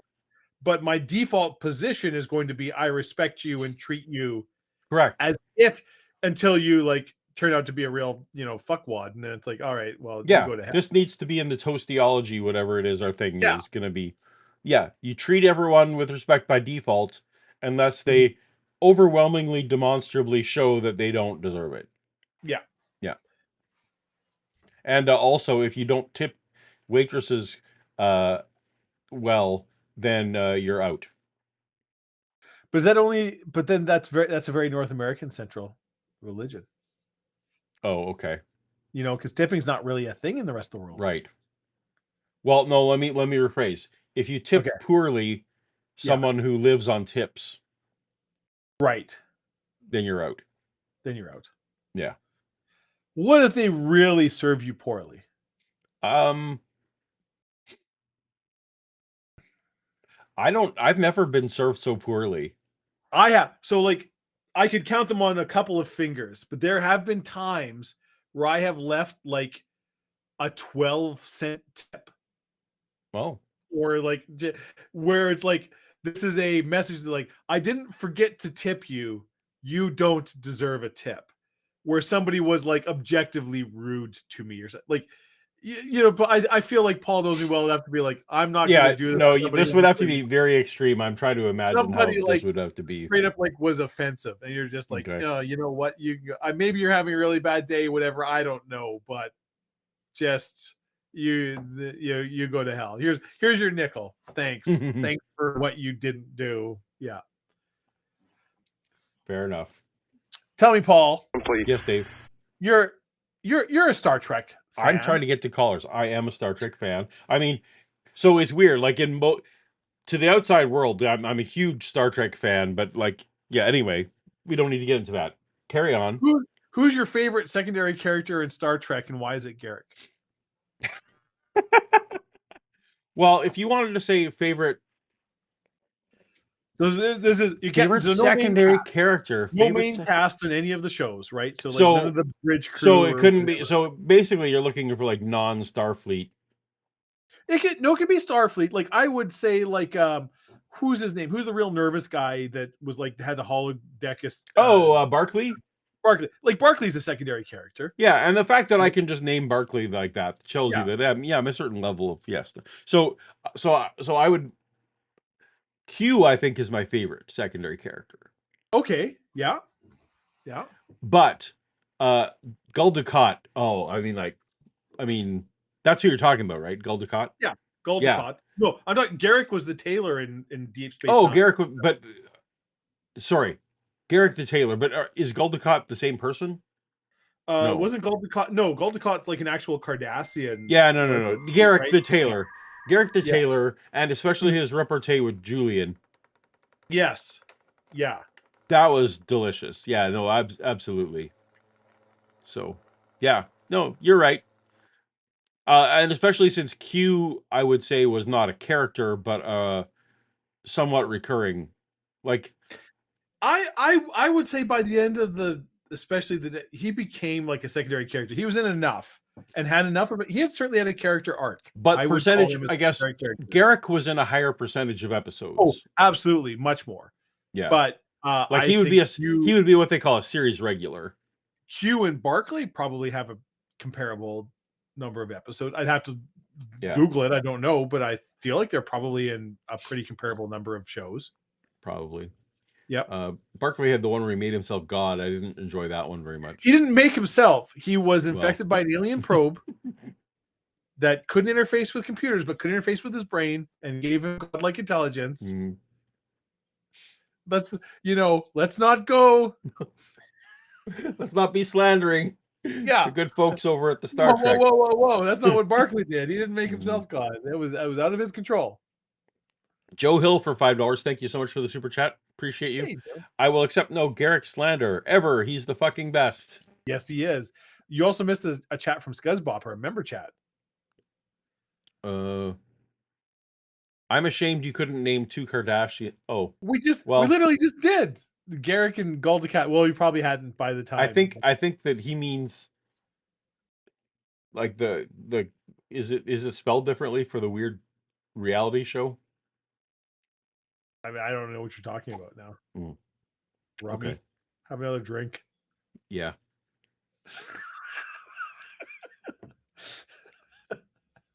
The game's full 90s sci-fi. Yep.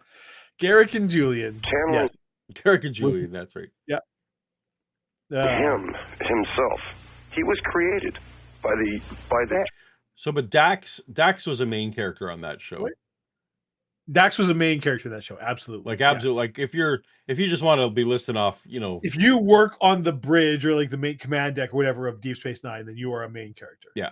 Right. Yeah. Same as like if you're on the main bridge of Enterprise, you're a main character. Like exactly. Yeah. and probably like even like Scotty and Bones and Dr. Crusher and Geordi, right? Like those are the main characters. But yeah. Even Wesley. Ugh. Everything, it's not a matter of channeling. Don't you feel that you? Hold it, caller. Hold it. Yeah, who's on talking that over one each other? point, it's not channeling. Even I would have stepped in and said that. In terms of our technology, Satan and you are both patterns of information. Me, you, the largest dinosaur that ever lived in the Jurassic, all have identities as patterns of information. It's simply that. How that objectifies in the real material world, where the metaphysical pushes into the physical, is a totally different thing. But where we are, in the arena of mind, it is all patterns of information. We're just turning our attention and our unconscious attention to that specific pattern. Think of a library search. It's like a library or a database search. Again, then my question also, you see, in the last 13 years, the spiritual vibrations have came up in this show. I have. So I would say Nog is a secondary character. Nog is a secondary character.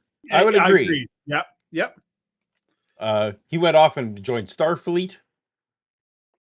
No, Nog didn't join, or did he? No, Yeah, the Nog was nephew, Quark's right? brother, wasn't he? No. Oh wait, Nog who's was the brother. Nog was the brother? Wasn't Nog the kid? Fuck, man. Maybe he was. Now, where's Shannon when we need her? She's buggered off and gone to She bed. has like a reasonable whole person. soccer Yeah. tournament to play in the morning, so Yeah. Now I can't remember. Nog is the kid. I was right. Okay, so Nog is the kid. So who was the brother? Who was Nog's uncle? Quark's brother. You'd think that this would be on the parents. Rom. Rom. Okay. Sorry. Yes. Yeah. Yeah, The but Nog, weasel, the weak brother who kept caring about people's feelings and stuff. yes. Yeah. Ended up falling in love with like the super hot whatever girl from the game. What was the game they used to play? The Django, the yeah, whatever it is. Anyways, yes. Yeah. But yes, Nog had a very that's not good. Nog as a secondary character and had a very good arc. Yeah. It also had one of my favorite lines ever in Star Trek, when I can't remember what Sisko's kid was. There was some auction where he wanted to get a baseball card. I can't remember who the player was, like a classic baseball card for his dad, right? Because because Sisko is a big baseball fan, and he was like, it was like I can't remember what it was. It was like like a baseball card everybody nowadays would recognize as like a classic card. It was coming up in auction, but of course, in the post Next Generation Roddenberry world, even though this flies in the face of all classic Star Trek, well, there is no money. There's no currency in the Federation, even though they often talk about it in the classic series, but weirdly, because he just believes that somehow. And so he goes to Nog and he's like, hey, I need to borrow money. I need money from you so that I can go to this auction and get this card for my dad. And he was like, oh, well, if you live in a culture that doesn't need money, then you don't need any of mine. And just sort of like walked away from it. It was just like, and it just sort of like highlighted the fact that like, oh yeah, we all get that this is ridiculous and would never actually work. Like, yeah. Speaking of money, Joe Hill paid us $5. $5 freaking US. And I'm going to honor that by reading the sentence that he wrote. Yes. Nog joined Starfleet. His dad Rom joined the Bajoran militia. That is correct. All of that. Nog did have a really good arc. There was a lot of like when people I have friends that think Deep Space Nine is the best Star Trek series. My own personal feelings are Next Generation is the best, but I can't I feel it's kind of a preference of time and go like Deep Space Nine was really good. There was a lot of very good arcs and stories. The first season or two is a little but it gets really good. There's a lot of really, really good storytelling in Deep Space Nine and a lot of really good character arcs. Yeah. Agree. I also, looking back now, I didn't like all the religious stuff, but actually looking back, I do appreciate the religious stuff. And not to say Deep Space Nine actually, I think, was very respectful of religion in a world that like had outgrown religion, right? But didn't love it the first time around because it was treading too close to my religious beliefs or something. I don't know. Yeah, well, fair enough. Yeah. All right. Them for 13 years. There we go. 19 Mays through my learning of this, the true creator is where you can find anything that you want to find. And through that, I don't understand how, well... Caller, Ed made a pretty good point. He referred to Father Malachi Martin. Father Martin has encountered Satan in possession cases directly. Now, we think citation that needed. those cases are by invitation, not necessarily a la the Ouija board or something like that. Invitation. But what I'm particularly interested in are what are the facilitators of Satan's stratagems, both the unwitting ones as well as the witting ones.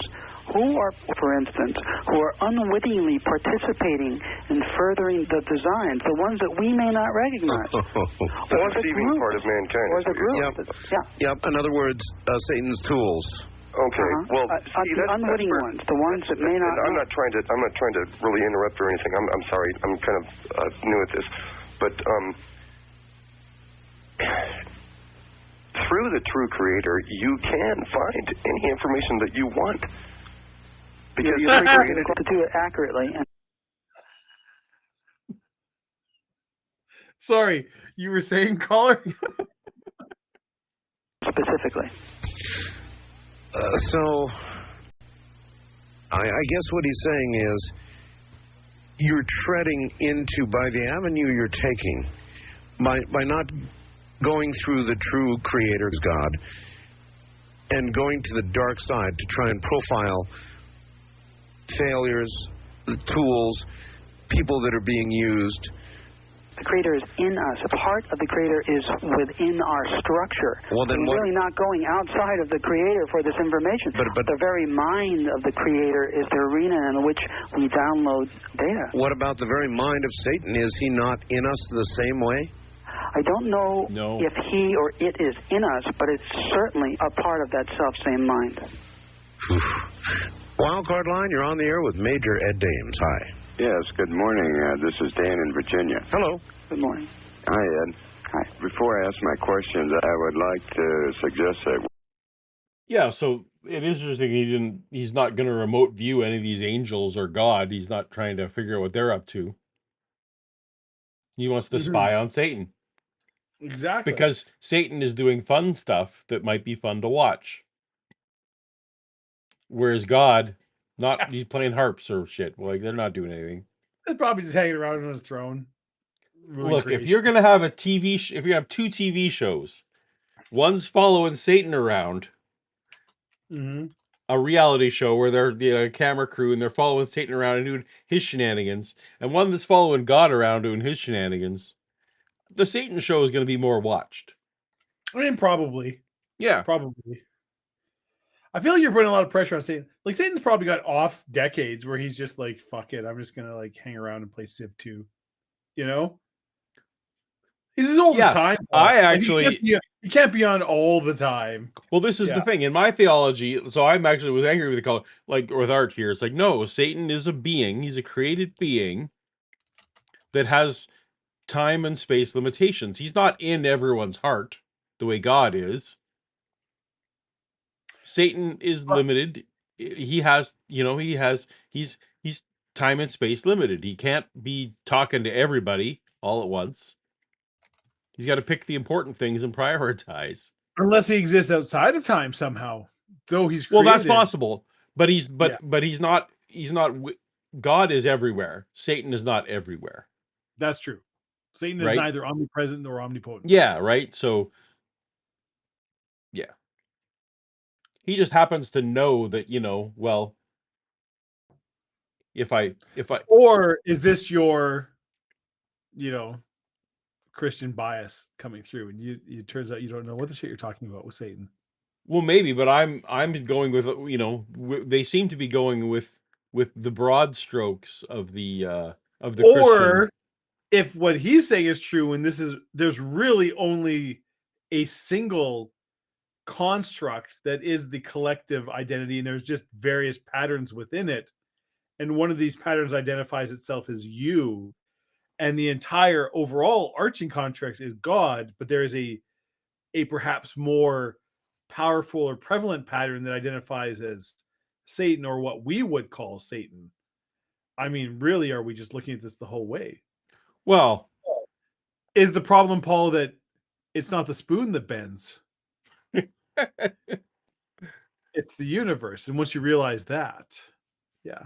I feel like to the extent that there are individuals within this hive mind that he obviously has to believe, this he wasn't calling it a hive mind, but a meta consciousness of whatever sort that we're all part of. To whatever extent that you and I are individual consciences, Satan must also be. Anyway, poor Claire, thank you so much for the support. Writes, does Toastism allow you to be in other alleged pyramid schemes at the same time? Because I'm already affiliate of High Altitude Potatoes. Well, we are not. I don't feel like we're exclusive, are we? We are. I've already replied to poor Claire in Okay. chat. Very good.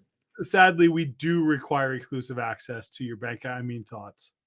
Oh, And it's, well, yeah, to your bank account, sure, but if you, I mean, we have no problem with you paying lip service to High Altitude sure, Potatoes. like if you want to hang out with those people or whatever, yeah. You know, as long as they don't. fine. Now, That's fine. we have to draw the line is if the High Altitude Potato people have live streams, Yeah, that's a no-go. No, no. Like you can go to in-person events for the potato people. Yeah, but no other streams before Toasted. Right. And look, we like potatoes, you and I. Oh, Paul, like 4 days ago. So let me tell you what I did. I had some russet potatoes. I cubed them. I soaked them in olive oil and then rolled them in Parmesan cheese, smoked paprika, and cayenne pepper. Roasted those in the oven at 425, like a convection oven. So they got like really nice and crispy on a sheet of like parchment for about 25 minutes. Oh my God. These potatoes were so good.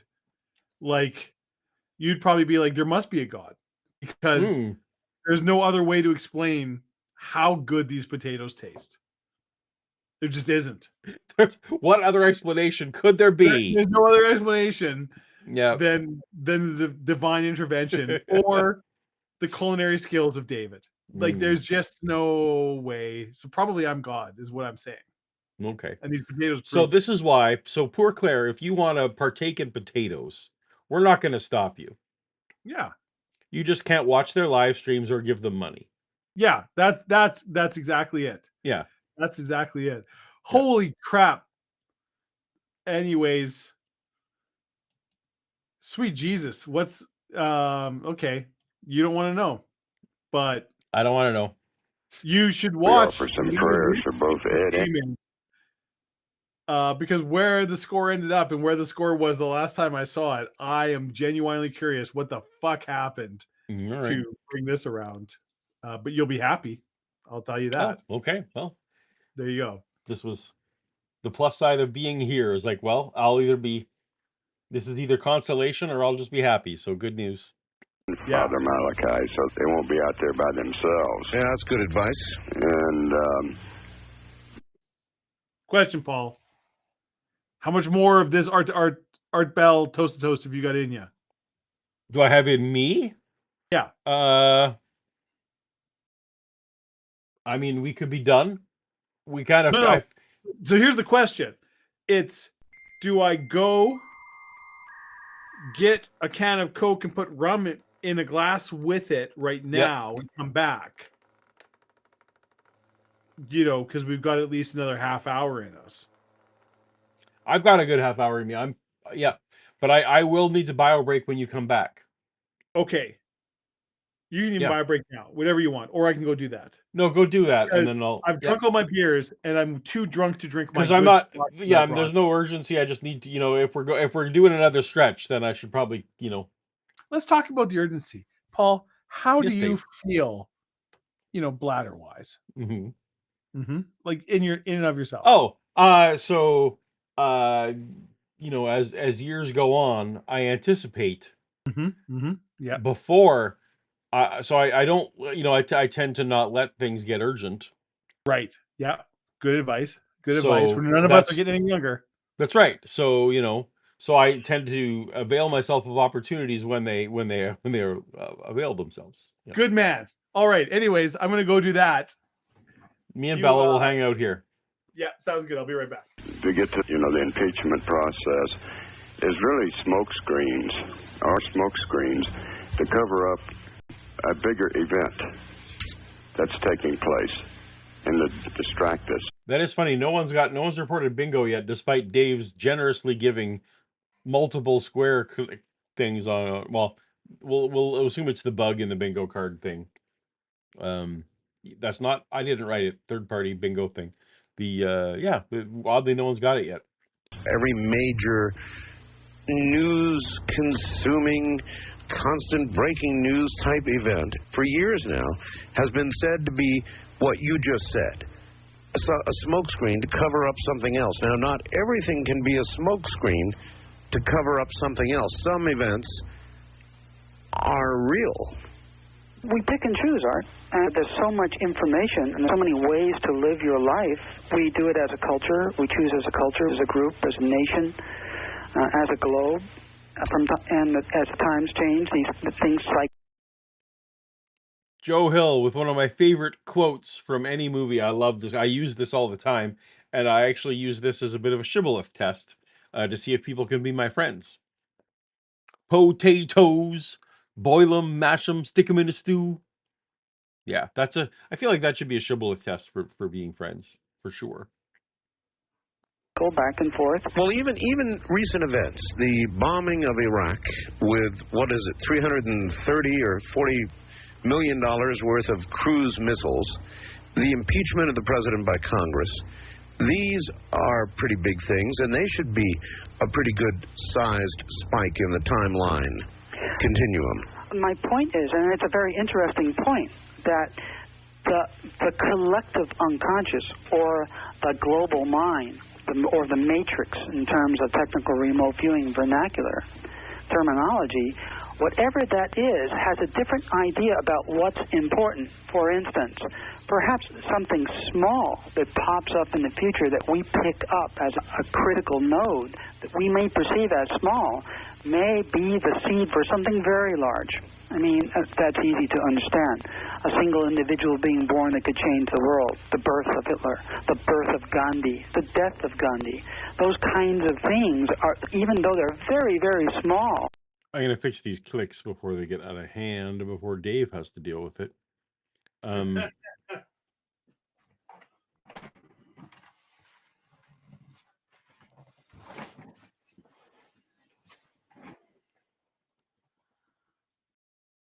Oh, hi.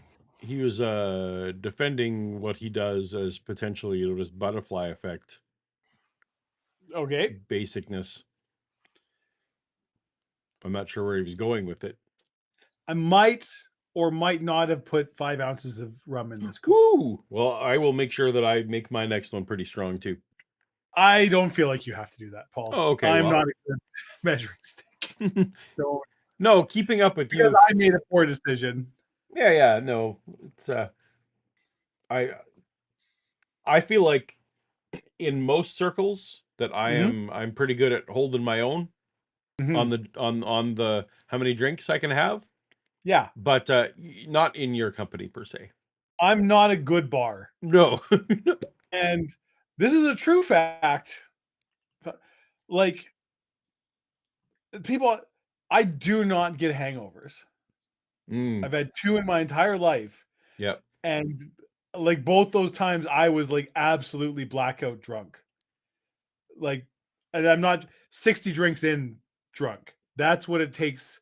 I don't know why. I don't know what. I can drink red wine, vodka, tequila, whiskey, beer, all in a single night. Don't get, and the next morning wake up and make breakfast and be fine. And the 2 times I've had hangovers, I'm like, I don't understand why anybody who feels like this, like, why would you ever drink again? This is horrible. This is the worst. Anyways, don't hold me up. I'm not a good example. I make poor life choices. I'm a very unhealthy person. Fair enough. Do you want to interact with the chat, or do you want me to play the caller? Oh, I'll just interact with chat. All I feel right. like we're having such a good time. I'll be back in a sec. Oh, Paul is not the lightest of weights. He really isn't. He came into his drinking days late. And I mean, I came later than some. But I know some people who are much, much more lightweight than our good friend Paul. Oh, okay. Well, this is it, chat. Now's your chance. Paul's not here. keep an eye on things. Ask me anything you want. I'll give you real answers. I'm too drunk to have a filter, and Paul's not here to stop us getting demonetized. So, throw it out there. Throw it out there.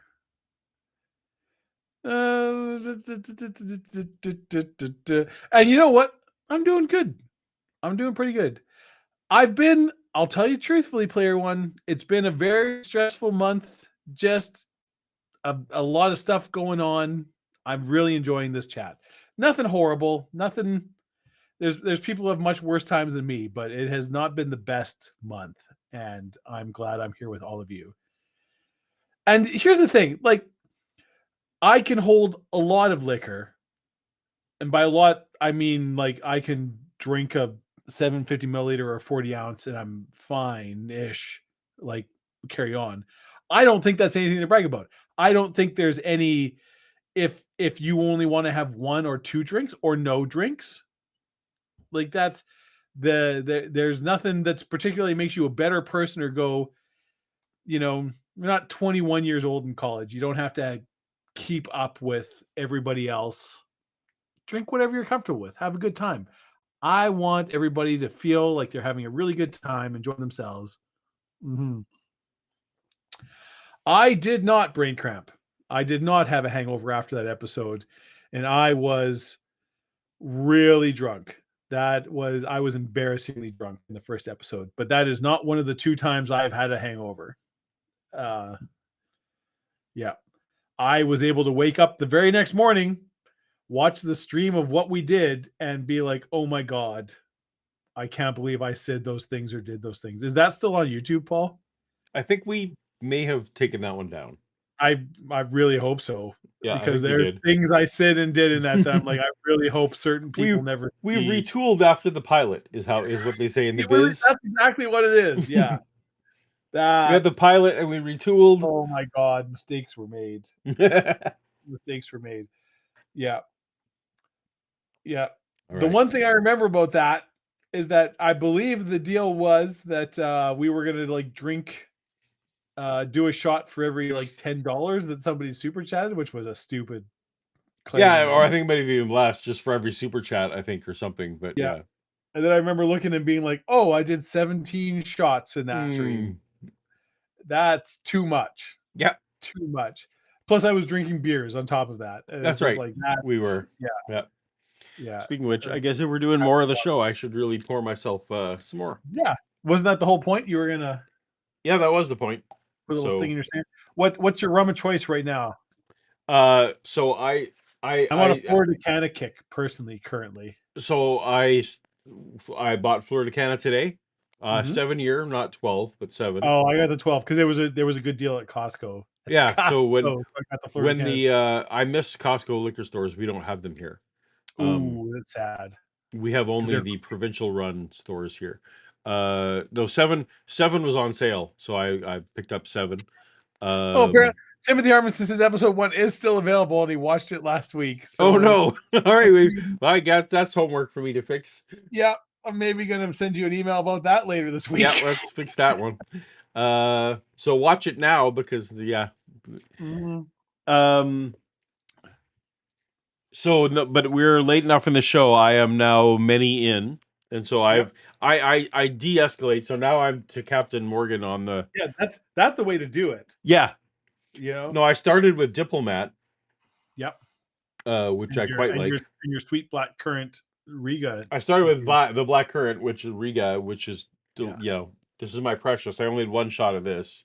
Yes. Yeah. And I started with Diplomat, and then went down to some Fleur, and now I'm on to as Jesus said, everyone brings out the choice wine first, and then the cheaper once everyone's had too much to drink. That's the advice. There was some and it wasn't Jesus that said that. Liquor stores, I was at one the other week, and there was the Kirkland brand. I don't know what the actual brand was, but it was rum finished in bourbon casks. Oh. So I'm like, ooh, that sounds really good. But it was like 75 Canadian dollars a bottle for a 40 ounce, a 750 bottle. And I'm like, for rum? I don't know about that. And so I didn't. I did not get. I ended up getting a 12-year Florida Canna for I think like 43 or something like almost half the price. And I'm like, I can't imagine this is twice as good as this. But I am curious. Yeah. Well, okay. Joe Hill super chatted.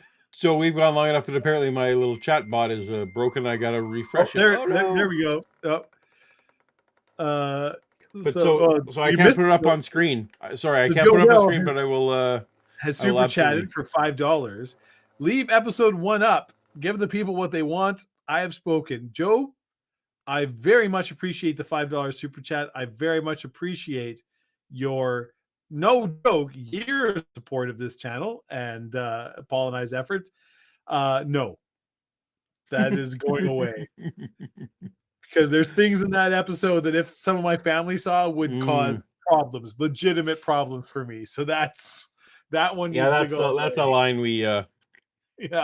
Yeah. I was too drunk. I was too drunk in that episode, and the fucking Stargates never showed up. They never was show up. I'm still angry about that. Legitimately angry. This is not an act. I was so mad that we went through 2 episodes of tease and then we never talked about Stargates. Hey, Paul. Timothy Harmon has chatted us $2. $2 sweet dollars. And he says, Jesus said to do it that way. Good stuff first. See, that's right. No, isn't it? Wasn't Jesus the you bring out the best wine last? No, so that was what the bridegroom, that was the owner, the person running the wedding said. Most people bring out the choice wine first, and then the cheaper stuff when everyone's had too much to drink. I mean, that's the way to do it. Yeah. Yeah, but then Jesus goes and makes his wine, and apparently it's better. It shows him up. Better, and everyone's like, but you saved the best wine for last. You saved the best wine for last. No one wants, Dave, no one wants you to come to the party and show up the host at the end. That's not a way to get invited back. Now, ironically, Paul, I don't know if you're familiar with the phrase pre-gaming. Pre-gaming, yes, that's where you have a little bit, because it's expensive at the bar, but cheaper at home. So yeah, but you're not generally drinking the really good stuff when you're pre-gaming. Not. No, you're not. Right? You're having a little Jose Cuervo, you're having a little Captain Morgan, you're getting a couple ounces, you're getting like 4 or 5 just to prime the pump, just to warm you up a bit. Some absolute vodka, whatever. Yeah. It's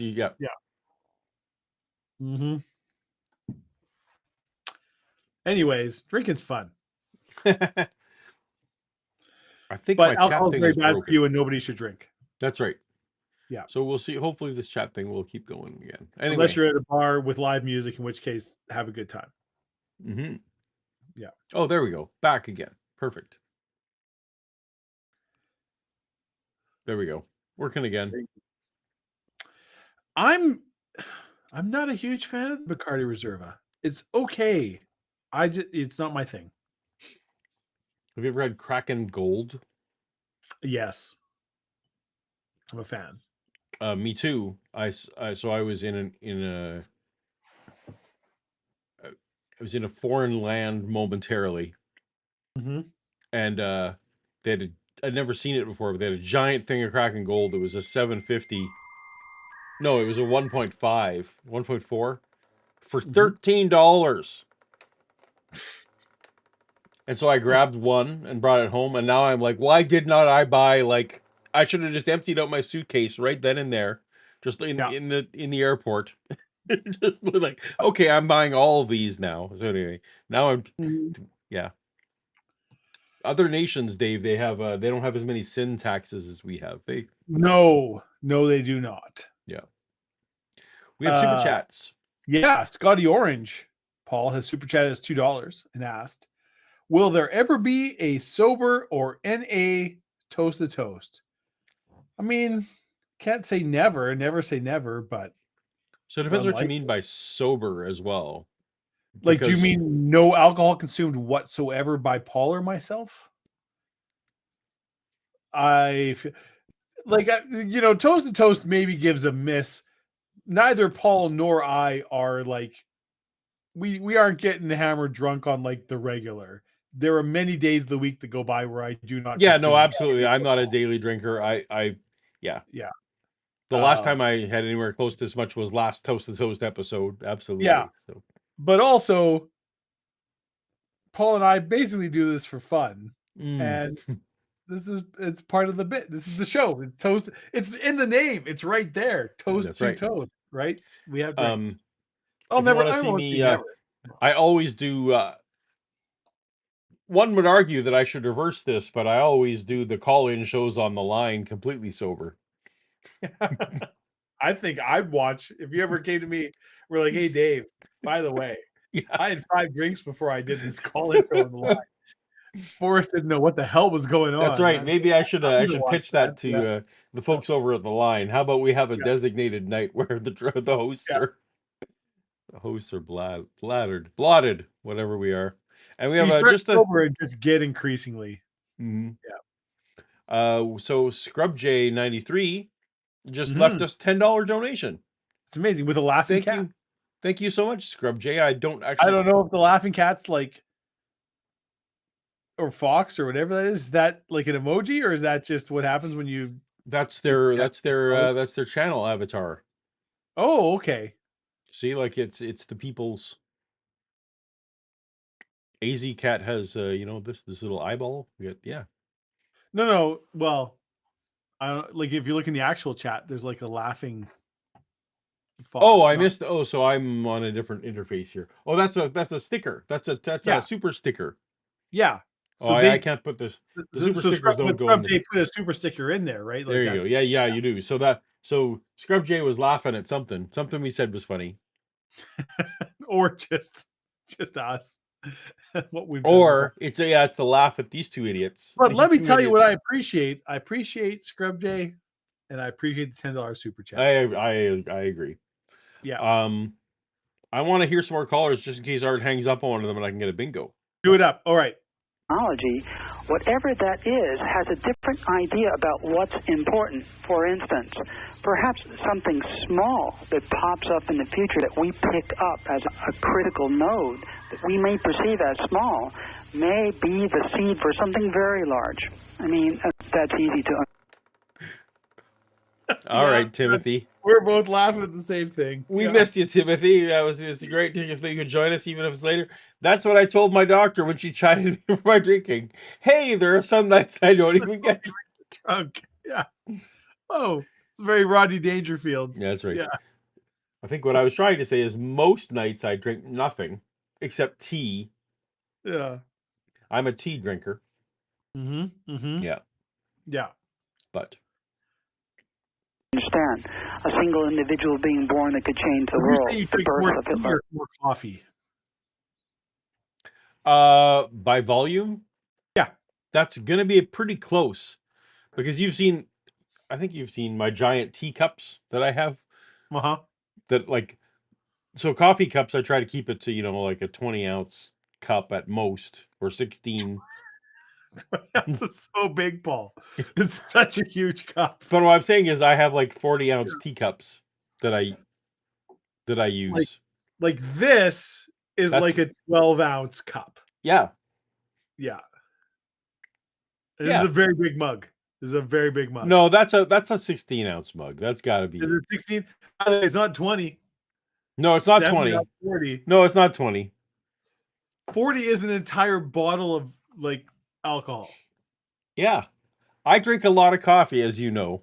Okay, yeah. I'm just saying I also drink a lot of tea, so it's a close contest.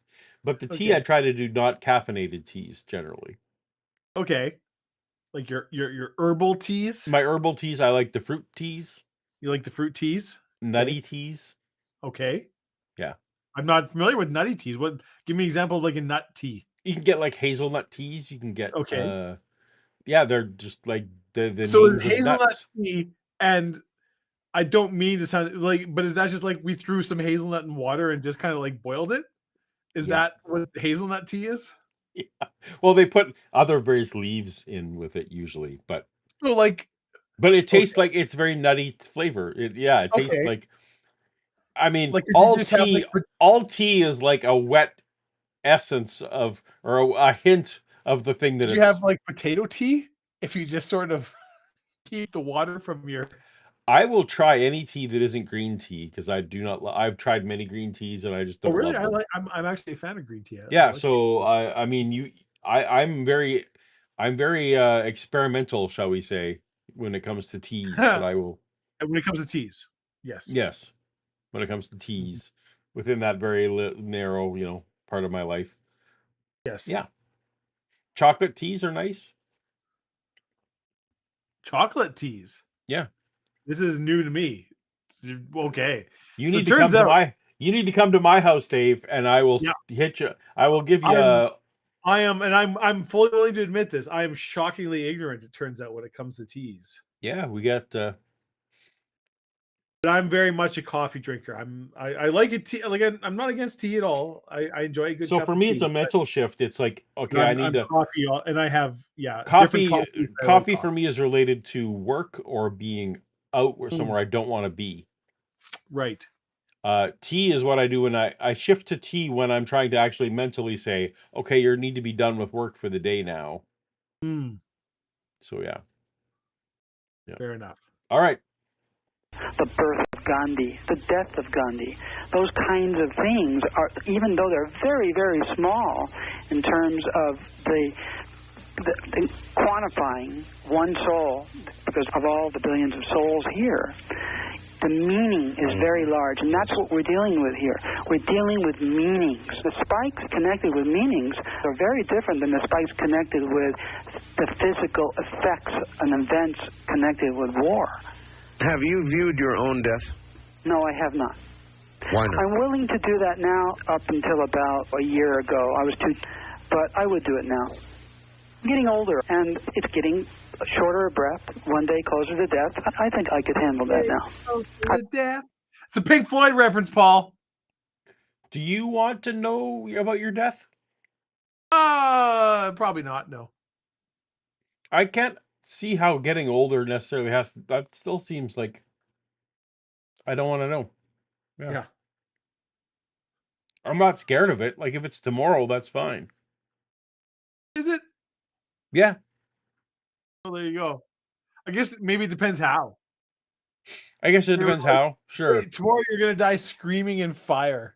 And you'd be Yeah, that like, would be "No, different. I would No, actually probably prefer. I would have rather not known that. Thank you. no, very much. my huge fear is being kept alive against my will, not dying. Well, don't worry about that. I'm around. Perfect. I appreciate you. Don't worry, friend. I got your back, and I've got a really sharp axe. Poor Claire with the jokes. With the jokes. Poor There Claire. you go, poor Claire. Yeah. You should get a tea table. Yeah, that's what you should get. One of those tea tables. Yep. You should pitch that You can to put Shannon. That Put your might be a fucking better. bucket of tea on it that you apparently drink. I do. So Shannon doesn't love it because I put the tea on the floor. Right, just Well, it's not usually. It's not a place where she normally walks, so it's fine. like the floor of your home. Just Yeah, but beside put where it I'm in. sitting, like I'll just put it on the ground. Yeah. So, like, as you're saying that, Yeah. as you're saying those words out loud, like Uh-huh. you realize that sounds crazy, right? Like you sound like No. a crazy person. Okay. My tea is adjacent to me. I can reach it. Yeah. It's no more leaning than leaning over for a table. That's a lie. It's not even remotely close. No. No more leaning. What the fuck are you talking about? The table's right there. There's no leaning. You just reach out your hand and it's right. You're not reaching down to the fucking ground to pick it up. It is not the same. It is not equivalent. It's a good stretch, and Like, that's fine. You could say that to me. You could be like, it's better, but to say that somehow it's no more leaning, so it's the same. this is funny. We have lost the tea conversation. We are losing viewers. Like people do not tune into this show to hear about hot drinks. We're bleeding viewers when it comes to every time we talk about tea. I can see it in the graph. All right. I wouldn't want to talk to my children about it. I would keep it to myself. East of the Rockies, you're on the air with Major Ed Dames. Hi. Hi, this is Robert, and I'm in Lubbock, Texas, listening to KFYO. Thank you. You're welcome, sir. I've got a couple of questions. If you can't handle us when we're talking about tea on tables, you don't get to enjoy us when we're talking about remote viewing Satan. Well,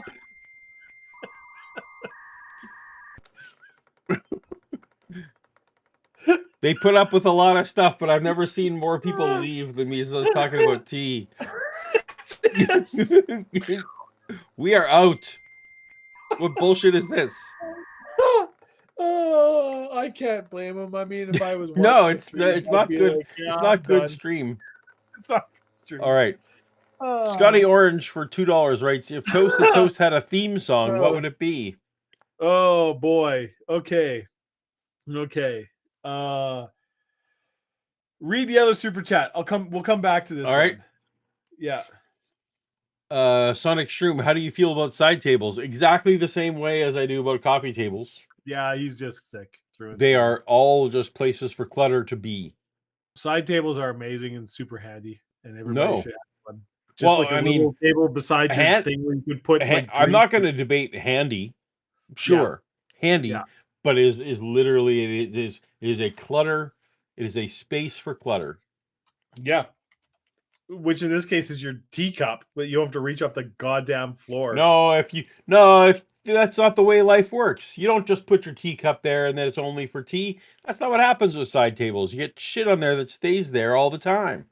Magazine. Right. Oh, there's a magazine. I'm gonna, and then it's got a coupon. I gotta remember. Oh, and then the kids. Oh, this is the permission form. And now it's You're right. just. We should probably put all our dishes and cups on the goddamn floor like we're living in a sod shack in the 1910s.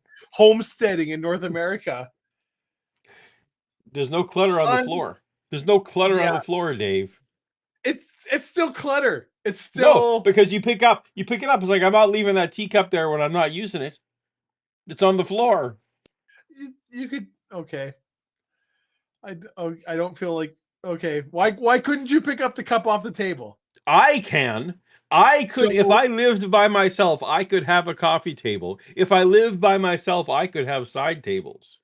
Would you? No, but I could. But you could. Because no one, I'm not the one putting clutter there. Yeah. It's guests and other people who live there that do the stuff. Yeah. I could have flat surfaces. I just can't trust other people with flat surfaces. Can't you just let your guests put the stuff on the table and then when they're gone, you clean it up? Isn't that part of being a good host?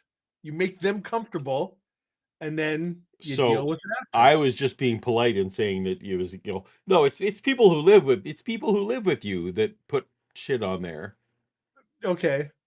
Yeah.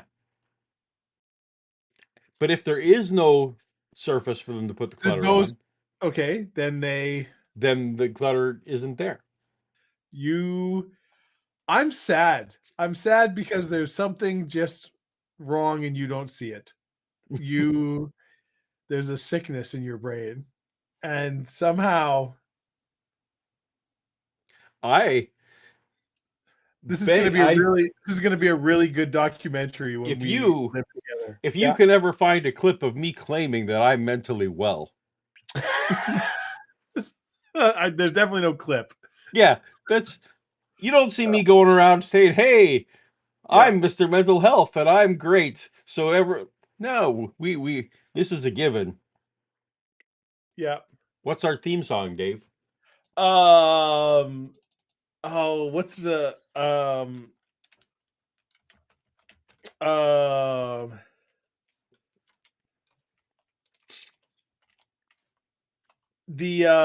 Flagpole Sitter by, I can't remember who sings it. Oh, I'm not sick, but I'm not well. Oh, this is it. But I'm in. Somebody will know who the band is. You're talking about Blink 182? No. It's not Blink 182. It's like a one-hit wonder. I think Blink 182 covered the song, but they didn't write the song. Oh, so I didn't know that was a cover. Okay, so it is the same. We're thinking of the same song. Yeah. Is it Harvey Danger? Yes, it is Harvey Danger. Yeah. Where is My Mind by the Pixies? Maybe strong contender. Or Basket Case by Green Day. Or Crazy Game of Poker by Or of Revolution. I don't know. Although, like, I guess it's like songs that embody Toast to Toast, or just like songs that we really like. Because there'd probably be like,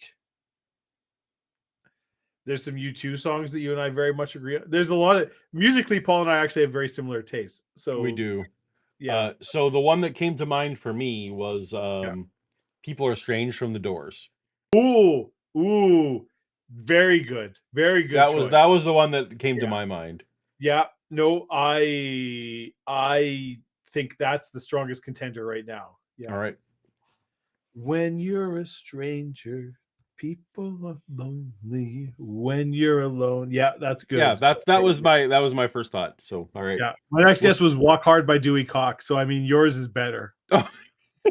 Walk Hard is maybe I think well I'm not disparaging the song in any way. Anyway, don't really think it has really anything to do with yeah. Or Paranoid Freak by the Trues. Oh, okay. Yeah, I mean that's another good Toast to Toast specific, right? Yep. But I do think People Are Strange is probably like just vibe wise and everything. That's very, very good. Yeah. All right. Yeah. We'll go with that. We can never afford to actually pay for that. So. Oh God, no. Is it $3? No. Then that's right.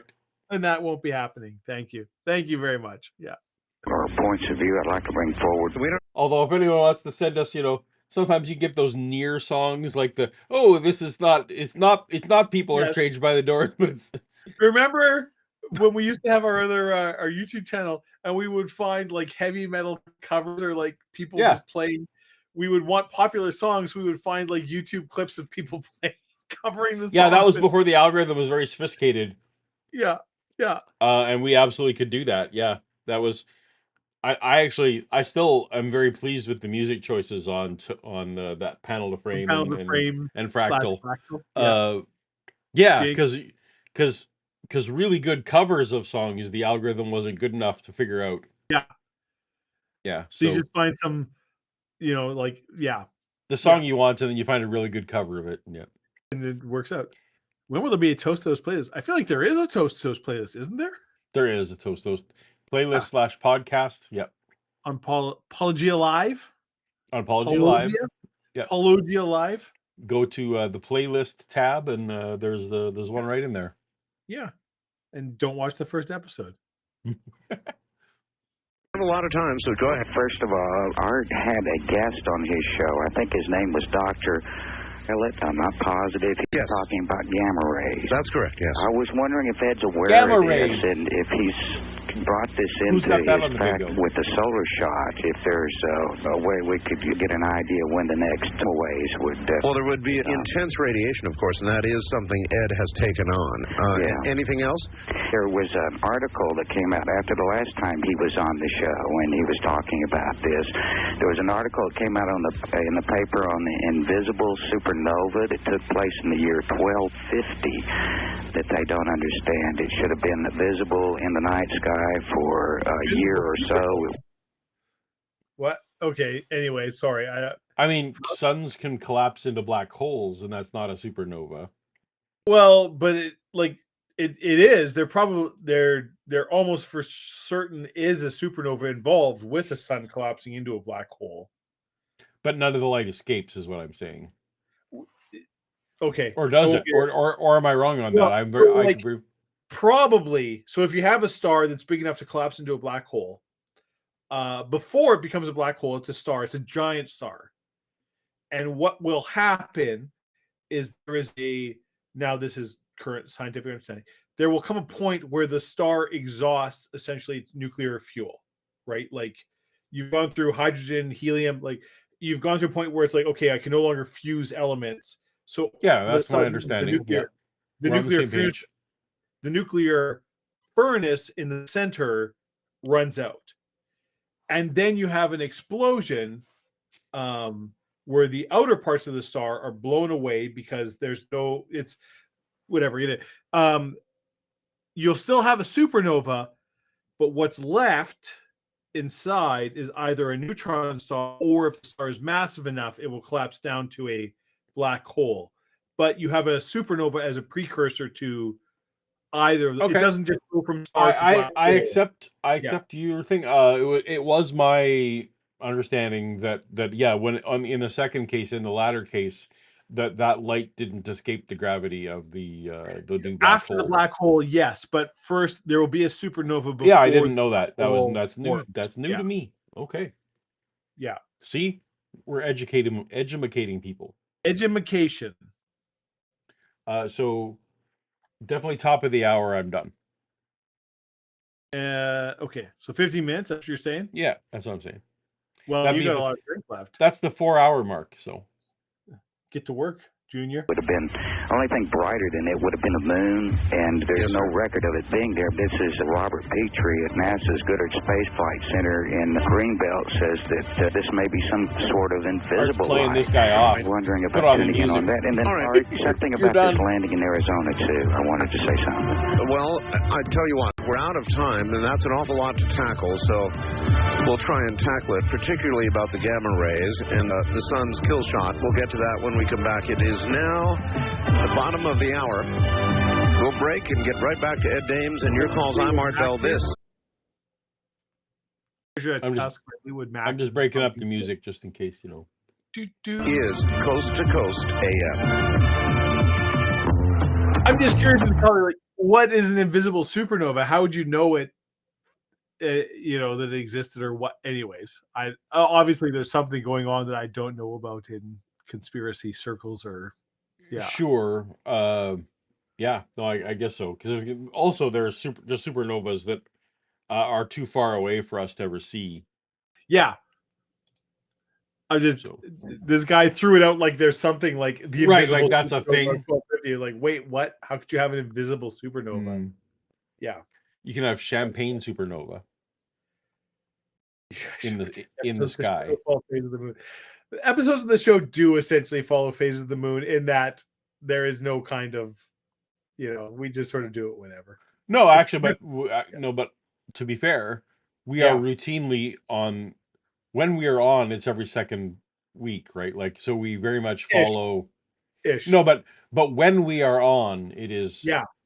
It is a multiple week, like a multiple of 2 weeks since the last one. Yes. That part's true. Yeah. So isn't phases of moon based on 28 days? I mean, probably. That sounds like a thing. So, and we are. Where's Vishanti? Vishanti, tell us about the lunar calendar.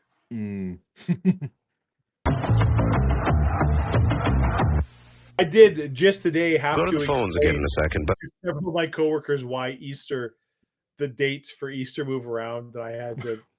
It was like a half hour explanation. Okay, so there's a lunar calendar, and a lot of the old Jewish holidays are based on the lunar calendar because they don't follow the Gregorian calendar, which is based on the Julian calendar. Blah blah.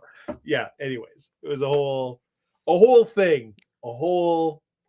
The awkward part of my video today was constantly correcting this Christian apologist on how Jews interpret things. Oh, okay. Right, because he was just spouting out garbage like, well, no, all Jews considered calendars to be 360 days. I'm like, no, that's not correct. It's just that's not even remotely no. close. Yeah. And then so it's like now I'm suddenly like the spokesperson here to like.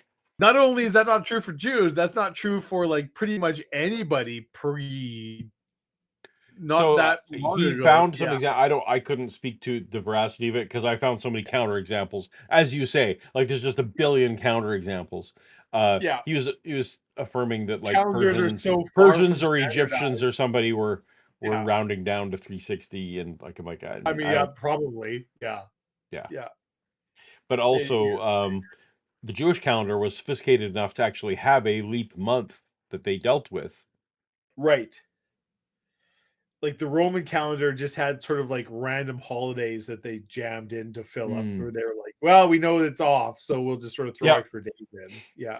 But no, yes, no, is absolutely my understanding that the typical first century, at least, and possibly sooner, was Oh, a like Jewish calendar were lunar based. They were absolutely lunar based. So yes, no, yeah. I bow to Shanti's wisdom on this, but my understanding is the Jewish calendar has always been lunar based. yeah. So it was a weird thing for this Christian to come out and say, no, no, no, that's not what Jews thought. I'm like, really? Like, you want me to? Do I really have to Yeah. be the person to? Anyway. I think this is an important question for you. It comes from Yonkers, New York, Ed. I've heard quite a bit about Major Dame's projects on previous Art Bell shows, and I've been seeing something. This is probably true. That was definitely the most poisonous topic we've ever covered on this show. It was definitely. We've talked about a lot of weird shit on this show. T is just lesson learned. Lesson learned. Forward. Yeah. Just nobody That's gives poison. a shit about tea. That is a viewer poison. Ratings poison. Yeah. Yep. About them on your website, Ed. How talk about Satan. We could talk about structures on Mars. We could talk about you and I being drunk. Star Wars, Star Trek. Yeah. You've fucked that nonsense right now. Yeah. Or Paul, is this where we need to split Toast to Toast off to its own channel? Because there's a whole massive hundreds of millions of tea lovers in the world. I mean, tea is the single most popular beverage in the world. Unquestionably. Like, there's not even a close second. And we're just the algorithm, because I'm just watching the viewer count as you talk about tea. Yeah, right now. I'm just saying, maybe we just need to rebrand. Right? Oh, We can't stray from the core audience, Dave. The core audience tells us. Okay. Yeah. You know when political parties die, it's when they get too far away from the base. You know what? You're right. You're absolutely right. Yeah. I'm gonna shut my mouth about tea. I've never heard any. I'm saying when we do our tea talk with Dave and Paul, that's got to be the fresh channel. We're only going to talk about you. All right. Yeah. Hard statistics about his successes. Would you please list a few events that Major Dames or his crew have remote viewed that actually occurred afterward? I have no doubt that remote viewing is a possibility. I'm certain of it, but respectfully, I do have doubts about your record. Would you care to list things that you have remote viewed successfully? I think the idea of the global economic collapse is equivalent. It was unanticipated. Hey, Paul. Yes, Dave. I don't 100% believe your veracity, Paul, as a prophet. Okay. As a future seer, as a soothsayer, as a person who can read, as it were, the tea leaves. Can you tell me about famous historical events you saw ahead of time, and then I'll know that you're actually accurate? What are some things that happened that you knew were going to happen? World global economic collapse. Is that the one I'm going to pick? Yeah. Sure. Yeah. The 2008, big one. Big deal. Yep. Yep. Yep. Anything else? I don't know where you're going with this. Did you foresee COVID? Oh, yes. Oh, if you're saying now, yeah, that's right. No, when the Red Sox won the World Series, I called that. Wow. Okay. Yeah. I mean, it'd been a long time. Yep. Yeah. So that's really pretty amazing if you saw that. The first time Donald Trump was elected, called that. Wow. One. Okay. Yep. Reality television star Donald Trump. Yep. Yeah, that's right. When that airplane landed in the river on the Hudson, called that. Yeah. Yep. Mm-hmm. Yeah. Are you impressed? That's fucking amazing. Yeah. Yeah. That's crazy. Yeah. So What about the Falkland War? Did you see that ahead of time? Well, we had that one slightly wrong. The odds that like the UK, the United Kingdom, would get involved in a war with was it Chile, Argentina? remember who was That the other was- side of the Falklands War. This is now I feel grossly. Yeah, this is why I didn't actually go with that one because I'm like, I don't remember the details or anything about that one head. Yeah. Wow. Okay. Anyways, but you're clearly Yeah. legit. Also, You the saw all these iPhone. things. Oh shit! You saw the iPhone before it happened? Yeah. Yeah. Wow. We absolutely predicted When the Apple was iPhone. fucking around with like multicolored iMacs. That yeah, like, but like back when they were like almost. They're gonna make a phone that's gonna absolutely That's right. revolutionize That's right. Yep. consumer. Wow. That's that you Now are here's the it. Here's most now powerful this one. I know not everyone's as impressed. We also called Pogs. I mean, I know it's not as big a deal, but we called I mean, Pogs. like, what did you see about Pogs? Well, we just had this I'm thing. curious, We Paul, felt really explain to me- strongly that just kids were going to be carrying round cardboard. It was just so clear, like just kids for whatever round cardboard. I would love right now, Paul, for you, me in the chat to explain what is a Pog and how do you use a Pog. You brought it up. Tell me, what is a plethora? What is it? So Pogs Yeah. were round cardboard, They were. Yeah. and there was a Pog game Yes. Yeah. There was a where Pog game. you would throw the Pogs at other Pogs. Mm, Did you not? kind And of. then I believe that if the Pog was flipped over, then you got to take other people's you would slam Pogs. the Pog down. You'd have Yeah. Pogs on a stack, and you would slam your Pog down on top of the other ones and try to make them all bounce. Because they're Right, cardboard. and you got to take other people's Pogs if they flipped over. Yes. if they flipped over. Yeah, so I know vaguely what this is. Yeah. Okay. Yeah. You're a psychic. And there was, mean, and also, and it was for whatever I just reason. love these two Pogs out when I know for a goddamn fact you've never in your life. I've never handled touched a Pog in my whole life. No, I've never physically touched a Pog. No. But for whatever reason, they also licensed every IP in the world. Oh, they did absolutely. In the what, like 5 months it was popular. Like it was a real lightning storm of just like, let's get. They absolutely whoever I don't know the company, whoever was behind Pogs. Yeah. They got the assignment. They were like, we have half a year. Yep. To milk every dollar out of this we can. Yeah. And they just threw out every licensed Pog they could in a 4-month span. Yep. Yeah. Like you name it. There would have been everything from like a Martha Stewart Pog to WWE Pog, WWF at the time. It would have been Alf. There were, you name it. Yeah. Boston's greatest hits Pogs. There was not a sports team. There was not a movie or television show. Let me tell you what Pogs there weren't, Paul. There were no tea-based Pogs because everybody knows tea is fucking poison. That's how you kill your product. That's how you lose your demo. Dave, Lenny, we had our viewership back up slightly. You just said the word tea and we dropped five people. Stop watching this show.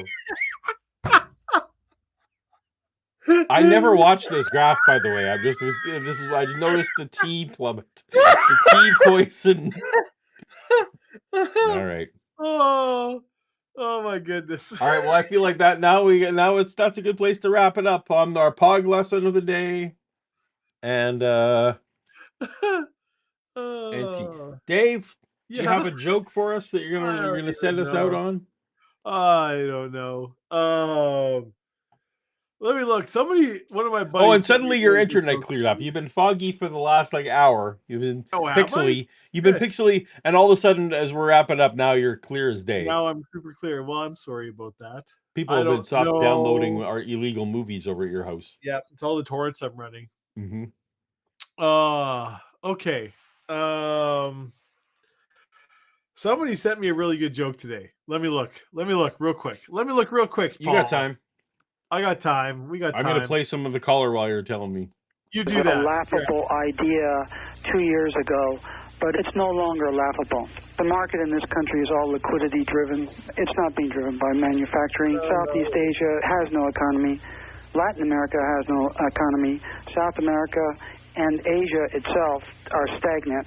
I mean, technically, all these countries still have economies. So, They do, yeah. You can't just because someone's economy is in the toilet doesn't mean they don't have one. Just a bad one. Yeah. And we're next. By the way, our markets, NASDAQ, the Dow, they're all going through the roof. They're all liquidity driven, though, Art. It's scary. There's no manufacturing behind that. People need to know, I get papers from you all the time. You do a lot of missing child work and that sort of thing, murders. I get reports from you all the time on that kind of thing. I don't necessarily read them on the air, but I do get them. If you go back to even the cylinders in Iraq, the gas cylinders in Iraq, could you list some of the other things that you have done? Did you find?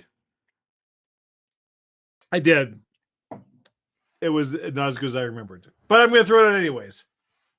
Hey, Paul. Wait, we had a super chat. Hold on. Okay. Oh. Scotty Orange, Paul.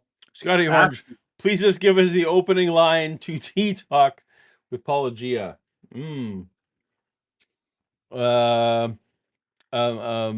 Opening line to Tea Talk. I'm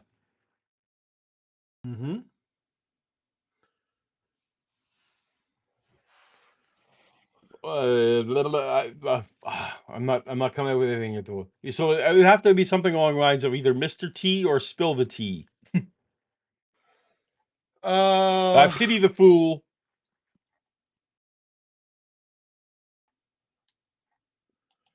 Welcome to Paulogia. I would say, well, okay, so like, is it just about tea? Is it Tea with Art Bell? Is it? No, I feel like this is on the Tea channel where we just talk about tea because that's what makes everyone stop watching, which is already happening. All right, so it'd be welcome to Tea Talk with Paulogia, where we talk about water that vaguely tastes like things that you like better. Wow, that's fucking terrible. Yeah, that's great. We need to workshop this for a while, and you can let me know in the chat what's a better one. Yeah, because I would be like from Earl Grey to matcha, from Rubio to chai. This is Tea Talk. I'm your host, Paul. This is my friend Dave. We're here to talk tea, spill the tea, all the tea talk. You ever want to know it's tea time? I'm capital T. You know, we're getting there. We're workshopping it. It's a wonder that I'm a YouTuber at all, frankly. I know, right? You just don't have that phony. You gotta have a little bit of chutzpah, a little something. A little something. All right, tell us the joke, Dave. Okay, I'm gonna tell you this joke. It's not great. Okay. Hey, Paul, but yes, it is, Dave. but it is topical. Okay. Craziest thing happened just the other week. Tell me more. I was abducted, Paul, by aliens. What? Snatched me up, driving along a little country road, snatched up this crazy beam of light. Holy cow. Around my car as I'm driving, lifts up in the air. I black out. I wake up. I'm in this weird, cold, sterile room. There's these figures, these like 3 foot tall figures around me. Big gray heads, big black eyes, very stereotypical. Like, clearly, I can tell right away. I've been abducted by aliens. Okay. And do you know what happened next, Paul? What happened next? They made me eat all my vegetables, made me clean my room, made me do all my laundry. Because you know what? Turns out I was on the mothership.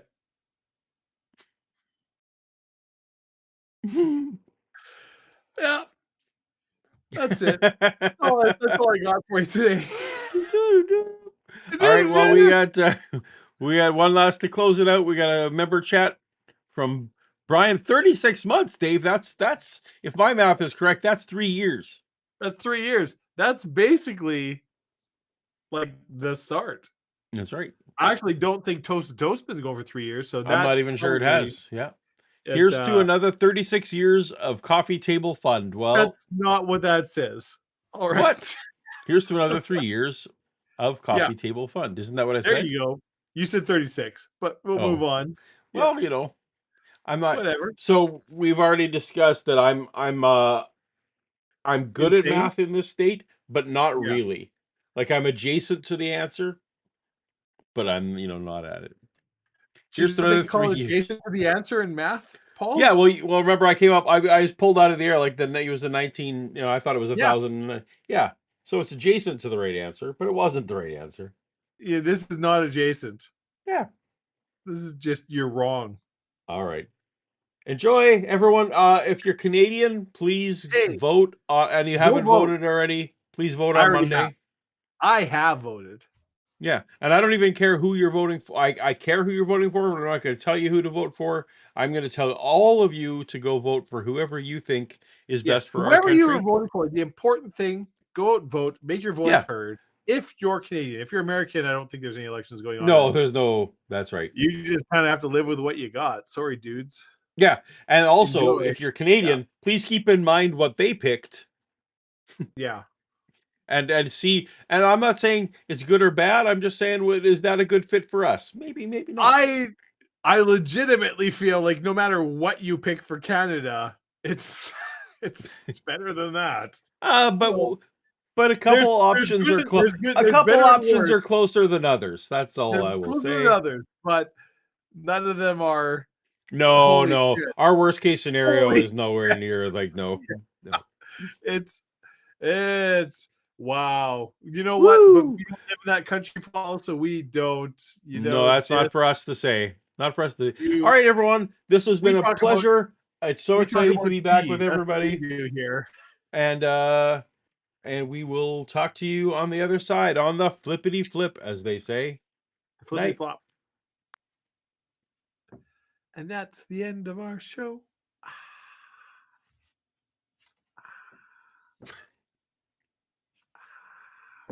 Anything you do after I give my salute, that never actually makes it to air, but that's fine. Now it's done. All right, there you go. I mean, I never actually